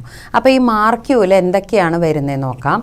ആദ്യം മാർക്യൂവിൻ്റെ ഹൈറ്റ്, നമുക്ക് എത്രത്തോളം ഹൈറ്റിലാണ് വേണ്ടത്. അതേപോലെ വിഡ്ത്ത് എന്ന് പറഞ്ഞാൽ അത്രത്തോളം വീതിയിലാണ് കൊടുക്കേണ്ടത്. അതേപോലെ ഡയറക്ഷൻ, അത് ലെഫ്റ്റ് ടു റൈറ്റ് ആണോ വരണ്ടേ, റൈറ്റ് ടു ലെഫ്റ്റ് ആണോ വരണ്ടേ. പിന്നെ അതിൻ്റെ ബിഹേവിയർ, അത് എങ്ങനത്തെ ഡിസൈനിലാണ്, ചിലത് ഇങ്ങനെയൊക്കെ പോണത് കാണാം, ചിലത് അങ്ങനെയല്ല പെട്ടെന്ന് പോണത് കാണാം. അപ്പോൾ അതാണ് നമ്മൾ ബിഹേവിയർ എന്ന് പറയുന്നത്. പിന്നെ സ്ക്രോൾ ഡിലേ, അതായത് ഒരു തവണ അത് ഫുള്ളായിട്ട് പാസ് ചെയ്ത് കഴിഞ്ഞിട്ട് അടുത്ത തവണ അത് എപ്പോഴാണ് വരേണ്ടത്. പിന്നെ അതേപോലെ സ്ക്രോൾ എമൗണ്ട്, അതായത് നമുക്കത് ആ സ്ക്രോൾ ചെയ്യണതിൻ്റെ ആ ഒരു സ്പീഡും കാര്യങ്ങളൊക്കെ നമുക്ക് തന്നെ അതിൽ ആക്കാൻ പറ്റും. പിന്നെ ലൂപ്പ്, എത്ര തവണ റിപ്പീറ്റായിട്ട് ഓരോ സെക്കൻഡ്സ് കഴിയുമ്പോൾ, ചിലപ്പോൾ 5 സെക്കൻഡ് കഴിയുമ്പോൾ അങ്ങനെ നമുക്കത് റിപ്പീറ്റായിട്ട് സ്ക്രോൾ ചെയ്ത് വരാൻ. പിന്നെ BG കളർ, നമുക്ക് അതിൻ്റെ തന്നെ ബാക്ക്ഗ്രൗണ്ട് കളർ നമുക്ക് കൊടുക്കാനായിട്ടൊക്കെ പറ്റും. ഇനി പ്രോഗ്രാമിൻ്റെ അകത്ത് അതെങ്ങനെയാണ് വരണതെന്ന് വെച്ചാൽ സാധാരണയായിട്ട് HTML ഹെഡ്, ടൈറ്റിൽ ആ ഭാഗം എല്ലാത്തിലും വേണം. പിന്നെ ബോഡിയിലേക്ക് നമ്മൾ വന്നു. ബോഡിയുടെ അകത്താണ് മാർക്യൂ എന്ന ടാഗ് കൊടുക്കുന്നത്. ഇനി അതിൽ തന്നെ നമുക്ക് വിഡ്ത്ത് 50%. ഈ 50% എന്ന് പറയുമ്പോൾ ഓൾറെഡി നമ്മുടെ ഫുൾ വിൻഡോ കണക്കാക്കിയിട്ട് ആ കമ്പ്യൂട്ടർ സ്ക്രീൻ ആണെങ്കിൽ ആ സ്ക്രീനിൽ അതിൻ്റെ ഏകദേശം പകുതി വലിപ്പം അത്രയും നമുക്കത് വലുതായിട്ടാണ് കാണുക കേട്ടോ. Marquee width equal to 50%. This will take 50% width of the browser window. നമ്മൾ ഇരിക്കുന്നത് എവിടെയാണ്, നമ്മുടെ ബ്രൗസർ, ഗൂഗിൾ ക്രോം അല്ലെങ്കിൽ മോസില്ല, അതിൻ്റെ അകത്ത് 50% സ്ഥലമാണ് അതിന് വേണ്ടിയിട്ട് അത് എടുക്കുന്നത്. ഇനി അതുപോലെ നമുക്ക് ഈ പറഞ്ഞ എല്ലാ ആട്രിബ്യൂട്ട്സുകളെയും ഈ പറഞ്ഞ എല്ലാം നമുക്ക് വേണമെങ്കിൽ ഇതിൻ്റെ അകത്ത് ഉൾപ്പെടുത്താവുന്നതാണ്. അപ്പോൾ അതനുസരിച്ചുള്ള വ്യത്യാസങ്ങൾ നമ്മുടെ ആ സ്ക്രീനിൽ നമുക്ക് ഈ മാർക്യൂ നമ്മൾ എക്സിക്യൂട്ട് ചെയ്യുമ്പോൾ കാണാൻ പറ്റും. ഇനി അത് കഴിഞ്ഞാൽ മാർക്യൂ എന്നുള്ള ടാഗ് യൂസ് കഴിയുന്നതോട് കൂടി ക്ലോസ് ചെയ്യണം. നമുക്ക് ഇങ്ങനെയുള്ള ടാഗുകളെല്ലാം തന്നെ കണ്ടെയ്നർ ടാഗുകളാണ്. അപ്പോൾ ആ ടാഗ് ക്ലോസ് ചെയ്താൽ മാത്രമേ അതിൻ്റെ അകത്ത് നമ്മൾ എന്ത് മാറ്റർ, ഇപ്പോൾ ഇവിടെ ടൈപ്പ് ചെയ്തിട്ടുണ്ട് ദിസ് വിൽ ടേക്ക് 50% വിഡ്ത്ത്, അതാണ് ഇങ്ങനെ സ്ക്രോൾ ചെയ്ത് പോണതായിട്ട് നമുക്ക് കാണിക്കേണ്ടത്. അപ്പോൾ അത് സ്ക്രോൾ ചെയ്ത് പോകണോ അതോ അങ്ങനെ സ്ലൈഡ് ചെയ്ത് പോകണോ, ഇതൊക്കെ നമുക്ക് അവിടെ എങ്ങനെ വേണമെങ്കിലും ഫിക്സ് ചെയ്യാം. അപ്പോൾ നമ്മൾ പറയുന്ന ഡിസൈനിനനുസരിച്ച് അതങ്ങനെ പോയിക്കോളും. അത് കഴിഞ്ഞിട്ട് നമുക്ക് അവിടെ മാർക്യൂ നമ്മൾ ക്ലോസ് ചെയ്തു. അത് കഴിഞ്ഞ് ബോഡി ക്ലോസ് ചെയ്ത് HTML ക്ലോസ് ചെയ്തു. അപ്പോൾ ഇതൊക്കെ എന്തിനു വേണ്ടിയിട്ടുള്ള ടാഗ്സ് ആണ്, നമ്മുടെ വെബ് പേജിനെ എത്രത്തോളം നമുക്ക് അട്രാക്റ്റീവ് ആക്കാമോ അത്രത്തോളം നമുക്ക് അട്രാക്റ്റീവ് ആക്കാൻ വേണ്ടിയിട്ടുള്ള ഒരു ടാഗാണ് മാർക്യൂ. അടുത്തതായി നമ്മൾ പറയാൻ പോകുന്ന ടാഗ് DIV എന്ന് പറയുന്നു. എന്താണ് DIV എന്ന് പറയുന്ന ടാഗ്? അതായത് ഒരു വെബ് പേജിനകത്ത് നമുക്ക് വേണമെങ്കിൽ ഒരു പാരഗ്രാഫ് അതല്ലെങ്കിൽ നമുക്ക് കുറേയധികം സെൻറ്റൻസുകൾ ഒരുമിച്ച് ചേർത്തിട്ട് നമുക്ക് അത് സാധാരണ നമ്മൾ പാരഗ്രാഫ് ടാഗ് യൂസ് ചെയ്യണതിന് പകരമായിട്ട് നമുക്ക് വേറെ രീതിയിൽ അതിനെ റെപ്രസെൻറ്റ് ചെയ്യണം ഒരുമിച്ചായിട്ട്. പാരഗ്രാഫ് പോലെ തന്നെ പക്ഷെ എന്നാൽ പാരഗ്രാഫ് ടാഗല്ല യൂസ് ചെയ്യണം. അപ്പോൾ ആ രീതിയിൽ നമുക്ക് യൂസ് ചെയ്യാവുന്ന ഒരു ടാഗാണ് DIV എന്ന് പറയുന്നത്. അപ്പോൾ ഈ DIV ടാഗിൽ വരുന്ന ആട്രിബ്യൂട്ട്സ് എന്തൊക്കെയാണ്? Align, ID, style. അലൈൻ എന്ന് പറഞ്ഞാൽ നമുക്കിത് വേണമെങ്കിൽ ലെഫ്റ്റ് അലൈൻഡ് ആക്കാം, റൈറ്റ് അലൈൻഡ് ആക്കാം, അതേപോലെ ജസ്റ്റിഫൈഡ് ആയിട്ടാക്കാം, അതും അല്ലെങ്കിൽ സെൻറ്റർ ആക്കാം, നമുക്ക് എങ്ങനെ വേണമെങ്കിൽ അലൈൻമെൻറ്റ് ചെയ്യാം. അപ്പോൾ ആ രീതിയിൽ അലൈൻ എന്നുള്ള ആട്രിബ്യൂട്ട് ഉണ്ട്. പിന്നെ ID എന്ന് പറഞ്ഞാൽ ഇതിന് നമുക്ക് ഒരു റെഫറൻസ്, നമുക്കൊരു നമ്പർ പോലെയൊക്കെ സെറ്റ് ചെയ്യാൻ വേണ്ടിയിട്ടാണ് ID അത്ര ഇമ്പോർട്ടൻ്റ് അല്ല കേട്ടോ. പിന്നെ വരുന്നത് സ്റ്റൈൽ, നമുക്കിതിന് പ്രത്യേകമായിട്ടുള്ള കളറ് കാര്യങ്ങളൊക്കെ കൊടുക്കാൻ പറ്റും, അതാണ് അതിൻ്റെ സ്റ്റൈൽ എന്ന് പറയുന്നത്. ഇനി ഇതൊരു വെബ് പേജിൽ വരുമ്പോൾ എങ്ങനെയാണെന്ന് നോക്കാം. HTML ഹെഡ്, ടൈറ്റിൽ അതെല്ലാം എല്ലാത്തിലും വേണം. അത് കഴിഞ്ഞിട്ട് പിന്നെ നമുക്ക് വരുന്നത് ബോഡി BG കളർ, നമുക്ക് ബാക്ക്ഗ്രൗണ്ട് കളറൊക്കെ സെറ്റ് ചെയ്യാം. അത് കഴിഞ്ഞ് H2 അലൈൻമെൻറ്റ്, അതായത് ഹെഡിങ് കൊടുക്കാം, അതിൻ്റെ അലൈൻമെൻറ്റ് കാര്യങ്ങളൊക്കെ നമുക്ക് കൊടുക്കാം. അത് കഴിഞ്ഞിട്ടാണ് നമ്മൾ ഈ DIV എന്നുള്ള ടാഗ് വെക്കുന്നത്. ഈ DIV എന്നുള്ള ടാഗ് വെച്ചിട്ട് അതിൽ നമ്മൾ അലൈൻമെൻറ്റ് കൊടുക്കുന്നു. അത് കഴിഞ്ഞ് നമ്മൾ സ്റ്റൈൽ കളർ, നമ്മൾ ഇഷ്ടമുള്ള ഒരു കളർ അതിൽ ഫിക്സ് ചെയ്തിട്ട് ഇവിടെയാണ് നമുക്ക് ആവശ്യമായിട്ടുള്ള ഫുൾ ഡീറ്റെയിൽസ് നമ്മളവിടെ ടൈപ്പ് ചെയ്ത് കൊടുക്കുകയാണ്. അപ്പം നമ്മൾ അവിടെ ഫുൾ ഡീറ്റെയിൽസ് ടൈപ്പ് ചെയ്ത ശേഷം സാധാരണ നമ്മൾ ചെയ്യുന്നത് പോലെ തന്നെ ബോഡീനെ നമ്മളിവിടെ ക്ലോസ് ചെയ്യുന്നു. അതേപോലെ തന്നെ നമ്മളിവിടെ HTMLനെയും ക്ലോസ് ചെയ്യുന്നു. അപ്പോൾ ഈ DIV എന്ന് പറയുന്ന ഈ ടാഗിൻ്റെ ഓപ്പണിങ്ങിൻ്റെയും ക്ലോസിങ്ങിൻ്റെയും ഇടയിലായിട്ടാണ് നമുക്ക് എന്തൊക്കെയാണ് കുറച്ച് പാരഗ്രാഫ് പോലെ എന്നാൽ പാരഗ്രാഫിൽ നിന്ന് വേറിട്ട് കാണിക്കേണ്ടത്, അതിന് പ്രത്യേകമായിട്ടുള്ള അലൈൻമെൻറ്റ്, അതുപോലെ സ്റ്റൈല്, കളറൊക്കെ നമുക്ക് കൊടുക്കാൻ പറ്റുന്നു. അപ്പോൾ ഇതൊക്കെ കുറേ എക്സ്ട്രാ ടാഗ്സ് ആണ്. നമ്മുടെ വെബ് പേജ് എത്രത്തോളം ഭംഗിയാക്കാമോ അത്രത്തോളം നമുക്കതിനെ അട്രാക്റ്റീവ് ആക്കുന്നതിന് വേണ്ടിയാണ് ഇതെല്ലാം നമ്മൾ കൊടുക്കുന്നത്. അടുത്തതായി ഫോണ്ട് എന്ന് പറയുന്ന ഒരു ടാഗ് ഉണ്ട്. ഫോണ്ട് എന്ന് പറഞ്ഞാൽ നമ്മൾ ടൈപ്പ് ചെയ്യുന്ന ലെറ്റേഴ്സ് വെബ് പേജിൽ എങ്ങനെ അപ്പിയർ ചെയ്യണം എന്നുള്ളതാണ്. അപ്പോൾ ആ ഫോണ്ടിന് നമുക്ക് സ്പെസിഫിക് ആയിട്ട് ഒരുപാട് സ്റ്റൈലുകൾ ഉണ്ട്. അതിൽ ഏതാണ് നമുക്ക് വേണ്ടതെന്ന് നമുക്ക് തിരഞ്ഞെടുക്കാം. അതുപോലെ തന്നെ അതിൻ്റെ വലിപ്പം, സൈസ് നമുക്ക് കൊടുക്കാം. അതുപോലെ കളറ്, ഇതെല്ലാം നമുക്ക് അതിൽ തന്നെ സെറ്റ് ചെയ്യാവുന്നതാണ്. അപ്പോൾ അത് എങ്ങനെയാണ് നമുക്കൊരു വെബ് പേജിലൂടെ നോക്കാം. ആദ്യം തന്നെ നമ്മുടെ താല്പര്യം അനുസരിച്ച് നമ്മൾ എങ്ങനെയാണത് സെറ്റ് ചെയ്യുന്നത് അതനുസരിച്ചുള്ള ഒരു സ്റ്റൈലാണ് നമ്മൾ ഫോളോ ചെയ്യുന്നത്. അപ്പോൾ ഒരു ഡോക്യുമെൻ്റ് എടുത്തു കഴിഞ്ഞാൽ അതിൽ എപ്പോഴും HTML, അതുപോലെ അതിൻ്റെ അകത്ത് ഹെഡ്, ടൈറ്റിൽ, അത് കഴിഞ്ഞ് ഹെഡ് നമ്മൾ ക്ലോസ് ചെയ്യണം. അതിനുശേഷം ബോഡി BG കളറ് നമ്മുടെ ഒരു ഐഡിയയ്ക്ക് അനുസരിച്ച് നമുക്ക് കൊടുക്കാം. എന്നിട്ട് നമ്മൾ അതിൻ്റെ അകത്ത് ഫോണ്ട് സൈസ് എന്ന് പറയും, അതായത് നമ്മൾ ടൈപ്പ് ചെയ്യുന്ന ലെറ്റേഴ്സിൻ്റെ വലിപ്പം. അതേപോലെ ഫോണ്ട് ഫേസ് എന്ന് പറഞ്ഞാൽ ഏത് തരം ലെറ്റേഴ്സാണ്. സാധാരണ കുറേ സ്റ്റൈലുകളുണ്ട്, ടൈംസ് ന്യൂ റോമൻ, അതേപോലെ തന്നെ കൊറിയർ ന്യൂ, ഗാരമൗണ്ട് എന്നെല്ലാം പറഞ്ഞ ഒരുപാട് സ്റ്റൈലുകളുണ്ട്. അതിലേത് സ്റ്റൈലാണ് നമ്മൾ കൊടുക്കണേ വെച്ചാൽ ആ പേര് ഡബിൾ കോട്ട്സിൽ കൊടുക്കാം. അതുപോലെ കളറ്, നമുക്ക് ആ ലെറ്റേഴ്സ് ഏത് കളറിലാണ് നമ്മുടെ ആ ഡിസ്പ്ലേയിൽ കാണുമ്പോൾ ഏത് കളറിലാണ് അത് അപ്പിയർ ചെയ്യേണ്ടത് അതും നമുക്ക് ഇതുപോലെ സെറ്റ് ചെയ്യാം. അത് കഴിഞ്ഞിട്ട് നമ്മൾ ബോഡിയിൽ എന്തൊക്കെ നമുക്ക് ടൈപ്പ് ചെയ്യണമോ അതെല്ലാം നമുക്കിവിടെ ടൈപ്പ് ചെയ്യാം. ഈ ടൈപ്പ് ചെയ്ത ലെറ്റേഴ്സാണ് നമ്മുടെ ഈ വെബ് പേജ് നമ്മൾ ബ്രൗസറിലൂടെ റൺ ചെയ്യുമ്പോൾ ഈ പറഞ്ഞ രീതിയിൽ നമ്മൾ യൂസ് ചെയ്യണ സൈസ്, അതേപോലെ ഫേസ്, അതുപോലെ കളറായിട്ട് നമുക്ക് അപ്പിയർ ചെയ്യുന്നത്. അപ്പോൾ ഇത് നമുക്ക് ലെറ്റേഴ്സിന് ഭംഗി കൂട്ടാനായിട്ട് സഹായിക്കുന്നു. നമുക്കിഷ്ടമുള്ള ലെറ്റേഴ്സ് ഇഷ്ടമുള്ള സൈസ് ഇഷ്ടമുള്ള കളറിൽ അപ്പിയർ ചെയ്യും. അടുത്തതായി HTML entities for reserved characters. നമുക്കിപ്പോൾ ലെസ് ദാൻ, ഗ്രേറ്റർ ദാൻ, അതുപോലുള്ള ഒരുപാട് ചിഹ്നങ്ങൾ നമ്മൾ കൊടുത്തു കഴിഞ്ഞാൽ അതൊന്നും നമുക്കിവിടെ HTML സപ്പോർട്ട് ചെയ്യുന്നില്ല. അപ്പോൾ അങ്ങനെയുള്ള സാധനങ്ങൾ, റിസർവ്ഡ് ആയിട്ടുള്ള ക്യാരക്ടേഴ്സ് റെപ്രസെൻറ്റ് ചെയ്യുന്നതിന് ആവശ്യമായിട്ടുള്ള ടാഗുകളും നമുക്കിവിടെ ഉണ്ട്. അതായത് ഇപ്പോൾ ലെസ് ദാൻ ബി അല്ലെങ്കിൽ ഗ്രേറ്റർ ദാൻ ബി അങ്ങനെയൊക്കെ നമുക്ക് കൊടുക്കണമെങ്കിൽ അതിനെല്ലാം നമുക്ക് ആവശ്യമായിട്ടുള്ള ടാഗുകൾ ഇവിടെ ഉണ്ട്. ഇപ്പോൾ ലെസ് ദാൻ എന്നുള്ളത് ആണെങ്കിൽ നമ്മളിവിടെ ആംബർസാൻഡ്, അതായത് ആൻഡ് ഇട്ടിട്ട് LT അപ്പോൾ ലെസ്സർ ദാൻ, ആൻഡ് ഇട്ടിട്ട് GT അപ്പോൾ ഗ്രേറ്റർ ദാൻ, ഇങ്ങനെ നമുക്ക് ഒരുപാട് ടാഗ്സ് അവൈലബിൾ ആണ്. അപ്പോൾ ഇങ്ങനെയുള്ള ടാഗുകളെ നമ്മുടെ വെബ് പേജിൽ ഉൾപ്പെടുത്തി കഴിഞ്ഞാൽ നമുക്ക് ഈ സ്പെഷ്യലായിട്ടുള്ള ചില റിസർവ്ഡ് ആയിട്ടുള്ള ചില ക്യാരക്ടേഴ്സും കൂടിയും നമ്മുടെ വെബ് പേജിലേക്ക് നമുക്ക് ഉൾപ്പെടുത്താനായിട്ട് സാധിക്കുന്നു. ഇനി അടുത്തതായിട്ട് കമൻസ് എന്ന് പറയും. എന്താണ് കമൻസ് എന്ന് പറഞ്ഞാൽ? ഒരുപാട് വെബ് പേജുകൾ നമ്മൾ കമ്പ്യൂട്ടറിൽ നമ്മൾ സേവ് ചെയ്തിട്ട് കഴിഞ്ഞാൽ നമുക്ക് അറിയാൻ പറ്റില്ല എന്താണ് ഈ പറഞ്ഞ വെബ് പേജുകളിലെല്ലാം തന്നെ നമ്മൾ ചെയ്തു വെച്ചിട്ടുള്ളതെന്ന്. കാണാതെ നമുക്ക് പഠിക്കാനൊക്കെ ബുദ്ധിമുട്ടാണ് ഒരുപാട് പേജസ് നമ്മൾ ചെയ്യുമ്പോൾ. അപ്പോൾ അതിനുള്ളൊരു എളുപ്പമാർഗ്ഗം എന്താണെന്ന് വെച്ചാൽ ഓരോ പേജായിട്ട് നമ്മൾ ചെയ്യുമ്പോൾ ആ പേജിൽ തന്നെ നമ്മൾ അതിനൊരു കമൻറ്റ് എന്ന് പറയും. അതായത് ഈ പേജ് എന്താണ് ഉദ്ദേശിക്കുന്നത്, ഈ പേജിലൂടെ നമ്മൾ എന്താണ് ചെയ്തത് എന്ന് നമ്മളൊരു കമൻ്റ് ആയിട്ട് അവിടെ എഴുതി വെക്കുകയാണെങ്കിൽ ജസ്റ്റ് ആ ഒരു വെബ് പേജ് ഓപ്പൺ ചെയ്യുമ്പോൾ നമുക്ക് അറിയാൻ സാധിക്കും എന്താണ് അതിലൂടെ നമ്മൾ ചെയ്തത്, അല്ലെങ്കിൽ എന്താണ് ആ ഒരു HTML പേജ് കൊണ്ട് നമ്മുടെ ഉദ്ദേശം. അത് നമുക്ക് വളരെ ക്ലിയർ ആയിട്ട് അത് നോക്കിക്കഴിയുമ്പോൾ തന്നെ മനസ്സിലാക്കാൻ സാധിക്കുന്നു. അപ്പോൾ ആ രീതിയിൽ നമുക്ക് നോട്ട് ചെയ്ത് വെക്കുന്നതിനുള്ള ഒരു സംവിധാനമാണ് കമൻസ് എന്ന് പറയുന്നത്. ഇനി കമൻസ് എങ്ങനെയാണ് എഴുതണേ? സാധാരണയായിട്ട് നമ്മൾ ടാഗ് കൊടുക്കുന്ന പോലെ കൊടുത്തിട്ട് അതിൻ്റെ അകത്തൊരു എക്സ്ക്ലമേഷൻ മാർക്ക് ഇടുക, എന്നിട്ട് 2 ഡാഷ്.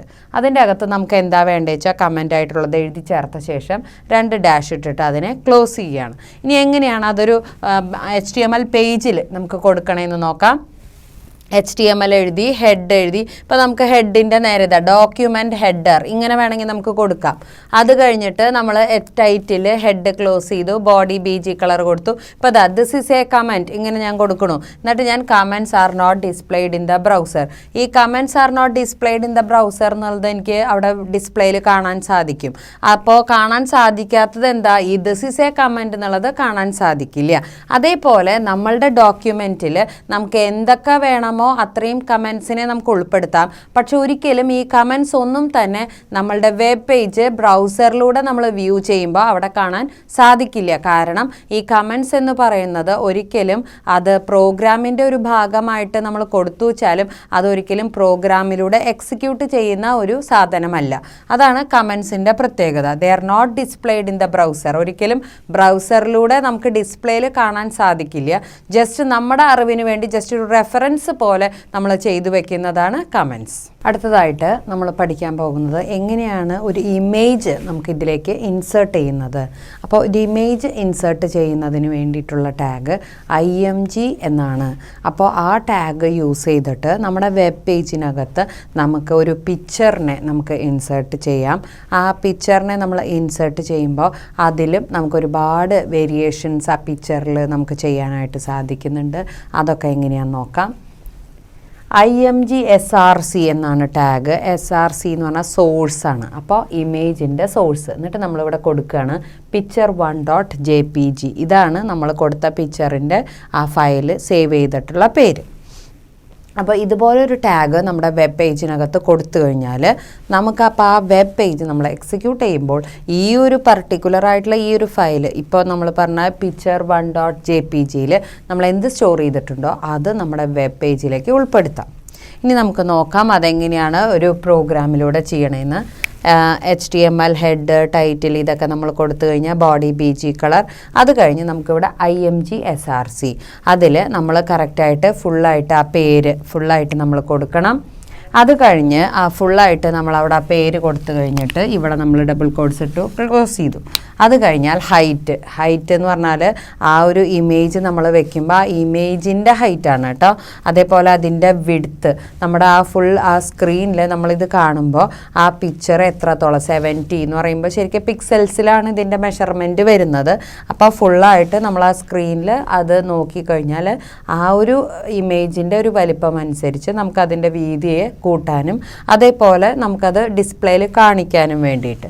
പിന്നെ വെർട്ടിക്കൽ സ്പേസ്, ഹൊറിസോണ്ടൽ സ്പേസ്. അതായത് നമുക്ക് സാധാരണ ഗ്രാഫൊക്കെ വരയ്ക്കുമ്പോൾ നമ്മൾ പറയും X ആക്സിസ് Y ആക്സിസ്. അതേപോലെ നമുക്ക് ആ vertically as well as horizontally അതിൻ്റെ ആ ഒരു പർട്ടിക്കുലറായിട്ട് എത്രത്തോളം ആ സ്പേസിങ് നമുക്കത് കറക്റ്റായിട്ട് കൊടുക്കാൻ പറ്റും. പിന്നെ alignment equal to bottom. Alignment ഉദ്ദേശിക്കുന്നത് ബോട്ടം, ടോപ്പ് അല്ലെങ്കിൽ മിഡിൽ 3 തരത്തിലാണ് നമുക്ക് അലൈൻമെൻറ്റ് വരുന്നത്. നമ്മളൊരു ടെക്സ്റ്റ് ടൈപ്പ് ചെയ്തിട്ട് ആ ടെക്സ്റ്റിന് കറസ്പോണ്ടിങ് ആയിട്ടാണ് ഈ ഇമേജിനെ കൊണ്ടുവന്ന് വെക്കണേ വെച്ചാൽ അപ്പോൾ ആ ടെക്സ്റ്റിനോടനുസരിച്ച് അതിനെ നമുക്ക് മിഡിൽ പൊസിഷനിലേക്ക്, അതല്ലെങ്കിൽ ടെക്സ്റ്റിനോടനുസരിച്ച് അതിനെ ടോപ്പ് പൊസിഷനിലേക്കോ ബോട്ടം പൊസിഷനിലേക്കോ ആയിട്ട് നമുക്ക് അതിനെ സെറ്റ് ചെയ്യുമ്പോൾ നമുക്കത് കറക്റ്റായിട്ട് ആ നമ്മൾ എന്താണോ ടൈപ്പ് ചെയ്തത് അതിന് കറസ്പോണ്ടിങ് നമുക്കിതിൻ്റെ പൊസിഷൻ കൂടി സെറ്റ് ചെയ്യാം. അതാണ് ഈ അലൈൻമെൻറ്റ് കൊണ്ട് ഇവിടെ ഉദ്ദേശിക്കുന്നത്. അടുത്തതായി ഈ ഇമേജ് എന്ന് പറയുന്ന ആ ടാഗിനോടനുബന്ധിച്ച് നമുക്ക് ഇനിയും ഒരുപാട് ഓൾട്ടർനേഷൻസ് നമുക്ക് ചെയ്യാനായിട്ട് സാധിക്കുന്നുണ്ട്. ഇപ്പോൾ നമ്മൾ പറഞ്ഞു വിഡ്ത്ത്, അതേപോലെ height, vertical space, horizontal space എന്നൊക്കെ. അതേപോലെ നമുക്ക് വേണമെങ്കിൽ ആ ഇമേജിന് നമുക്കൊരു ബോർഡർ കൊടുക്കാൻ പറ്റും. അതിനായിട്ട് ബോർഡർ എന്ന് പറയുന്ന ഒരു ടാഗ് ഉണ്ട്. അതുപോലെ തന്നെ നമുക്ക് ഈ ബോർഡർ നമ്മൾ വെക്കുമ്പോൾ എന്തുണ്ടാവണോ, നമ്മുടെ ആ പിക്ചർ കറക്റ്റായിട്ട് നമുക്ക് എത്രത്തോളം വീതിയിലുള്ള ബോർഡർ വേണമോ അത് നമുക്ക് കൊടുക്കാം. എങ്ങനെയാണെന്ന് വെച്ചാൽ ശരിക്കും നമ്മൾ ആ ഇമേജ് ടാഗ് തന്നെയാണ്. അതിൽ നമ്മൾ ബോർഡർ ഈക്വൽ ടു 5 നമുക്കിഷ്ടമുള്ള, ഇപ്പോൾ 5 എന്നുള്ളതിന് പകരം 6 7 നമുക്ക് ഇഷ്ടമുള്ള രീതിയിൽ സെറ്റ് ചെയ്തിട്ട് നമ്മളത് റൺ ചെയ്ത് നോക്കുക. ബ്രൗസറിൽ വരുമ്പോൾ എത്രത്തോളം ആ ബോർഡറിന് കട്ടിയുണ്ട്. അപ്പോൾ നമുക്ക് അതനുസരിച്ച് കട്ടി കുറയ്ക്കണമെങ്കിൽ ഈ നമ്പർ 5 എന്നുള്ളത് 3 2 ആക്കി കുറച്ച് നോക്കാം. അല്ല കൂട്ടണമെങ്കിൽ അതനുസരിച്ച് കൂടുതലായിട്ടും കൊടുത്തു നോക്കാം. അതേപോലെ വേറൊരു ടാഗ് നമുക്ക് പറയാനുള്ളത്, ഇപ്പോൾ സപ്പോസ് നമ്മളൊരു ഇമേജാണ് നമുക്ക് വരേണ്ടത്. പക്ഷെ ആ ഇമേജ് വരാത്ത സമയത്ത്, അതായത് നമ്മളുടെ വെബ് പേജ് ഓപ്പൺ ചെയ്യുമ്പോൾ തന്നെ ആ ഇമേജ് നമുക്ക് വരണ്ട, പകരം നമുക്ക് അവിടെ ഒരു എന്തെങ്കിലും ഓൾട്ടർനേറ്റീവ് ആയിട്ടുള്ള എന്തെങ്കിലും അവിടെ എഴുതി വരിക. ആ എഴുതി വരണതിൽ നമ്മൾ ക്ലിക്ക് ചെയ്യുമ്പോൾ നമുക്ക് ആ ഇമേജിലേക്ക് പോയാൽ മതി. അപ്പോൾ അങ്ങനെ നമുക്ക് സെറ്റ് ചെയ്യാം. അതിനായിട്ട് നമ്മൾ ചെയ്യുന്നത് ഓൾട്ട് എന്ന് പറയുന്ന ഒരു ടാഗ് ഉണ്ട്. Alt is equal to image of a book. അപ്പോൾ അവിടെ ഇമേജ് ഓഫ് എ ബുക്ക് എന്നാണ് എഴുതി വരിക, ഇമേജ് ഡിസ്പ്ലേ ആവാത്ത സമയത്ത്. അപ്പോൾ ഇതും അതുപോലൊരു നമുക്ക് അഡീഷണൽ ആയിട്ട് ചെയ്യാവുന്ന ഒരു ടാഗാണ്. ഇനി IMG ടാഗ് എന്ന് പറയുന്നത് ഒരു എംപ്റ്റി ടാഗാണ്. ഒരിക്കലും അത് നമ്മൾ ക്ലോസ് ചെയ്യേണ്ട കാര്യമില്ല. അതുകൊണ്ടാണ് ഇവിടെ നമുക്ക് IMG എന്ന് എഴുതിയിട്ട് നമ്മൾ ജസ്റ്റ് ഇവിടെ അത് ക്ലോസ് ചെയ്യുന്നതായിട്ട് കാണിക്കണേ ഉള്ളൂ. ഒരിക്കലും നമ്മൾ ക്ലോസിംഗ് ടാഗ് IMGക്ക് കൊടുക്കുന്നില്ല. ഇങ്ങനെയാണ് നമുക്കൊരു ഇമേജ് ഇൻസേർട്ട് ചെയ്യുക. അത് കഴിഞ്ഞ് ആ ഇമേജിന് ബോർഡർ കൊടുക്കാം, അലൈൻമെൻറ്റ് കൊടുക്കാം. നമുക്ക് ഇഷ്ടമുള്ള രീതിയിൽ നമുക്കതിനെ ഭംഗിയാക്കാം, മാക്സിമം അട്രാക്റ്റീവ് ആക്കുന്ന രീതിയിൽ. അപ്പോൾ ഇത്രയും ടാഗുകൾ നമ്മൾ ഈ ഒരു ചാപ്റ്ററിൽ പഠിച്ചു. എന്തിനു വേണ്ടിയിട്ടാണ്? എങ്ങനെ ഒരു വെബ് പേജ് ഉണ്ടാക്കാം, അതുപോലെ ഒരുപാട് വെബ് പേജുകൾ ഒരുമിച്ച് ചേർത്തുകൊണ്ടൊരു വെബ്സൈറ്റ് ഉണ്ടാക്കാം, അത് പരമാവധി ആളുകൾക്ക് ആകർഷകമായ രീതിയിൽ എങ്ങനെ നമുക്ക് പ്രസൻറ്റ് ചെയ്യാം, ഇതൊക്കെ അറിയുന്നതിനാണ് നമ്മൾ ഇത്രയും ടാഗുകൾ പഠിച്ചത്. അപ്പോൾ ഒരു വെബ്സൈറ്റ് ഉണ്ടാക്കുമ്പോൾ എപ്പോഴും എന്തിനാണ് ഒരു വെബ്സൈറ്റ് നമ്മൾ ഉണ്ടാക്കുന്നത്? മറ്റുള്ളവരിലേക്ക് ഉള്ള വിവരങ്ങൾ നമ്മൾ എത്തിച്ചു കൊടുക്കുക, ഇൻഫർമേഷൻസ് കമ്മ്യൂണിക്കേറ്റ് ചെയ്യാനും ഷെയർ ചെയ്യുന്നതിന് വേണ്ടിയിട്ടാണ് ഇത് ഉണ്ടാക്കുന്നത്. അപ്പോൾ ഏതൊരു സാധനം നമ്മൾ ഇറക്കുമ്പോഴും എങ്ങനെയായിരിക്കണം, അത് മറ്റുള്ളവർക്ക് എത്രത്തോളം യൂസ്ഫുൾ ആവുന്നു അതനുസരിച്ചായിരിക്കും ആൾക്കാരിൽ നിന്നുള്ള റെസ്പോൺസ് ഉണ്ടാകുന്നത്. അപ്പോൾ ആ രീതിയിൽ എത്ര സിമ്പിളാക്കാൻ പറ്റുമോ അത്രയും സിമ്പിളാക്കിയിട്ട് എന്നാൽ പരമാവധി ആൾക്കാർക്ക് അത് അട്രാക്റ്റീവ് ആകത്തക്ക രീതിയിലായിരിക്കണം നമ്മളതിനെ പ്രസൻറ്റ് ചെയ്യുന്നത്. അപ്പോൾ അതിനായിട്ടാണ് നമ്മൾ ഇത്രയും ടാഗ്സ് പഠിച്ചത്.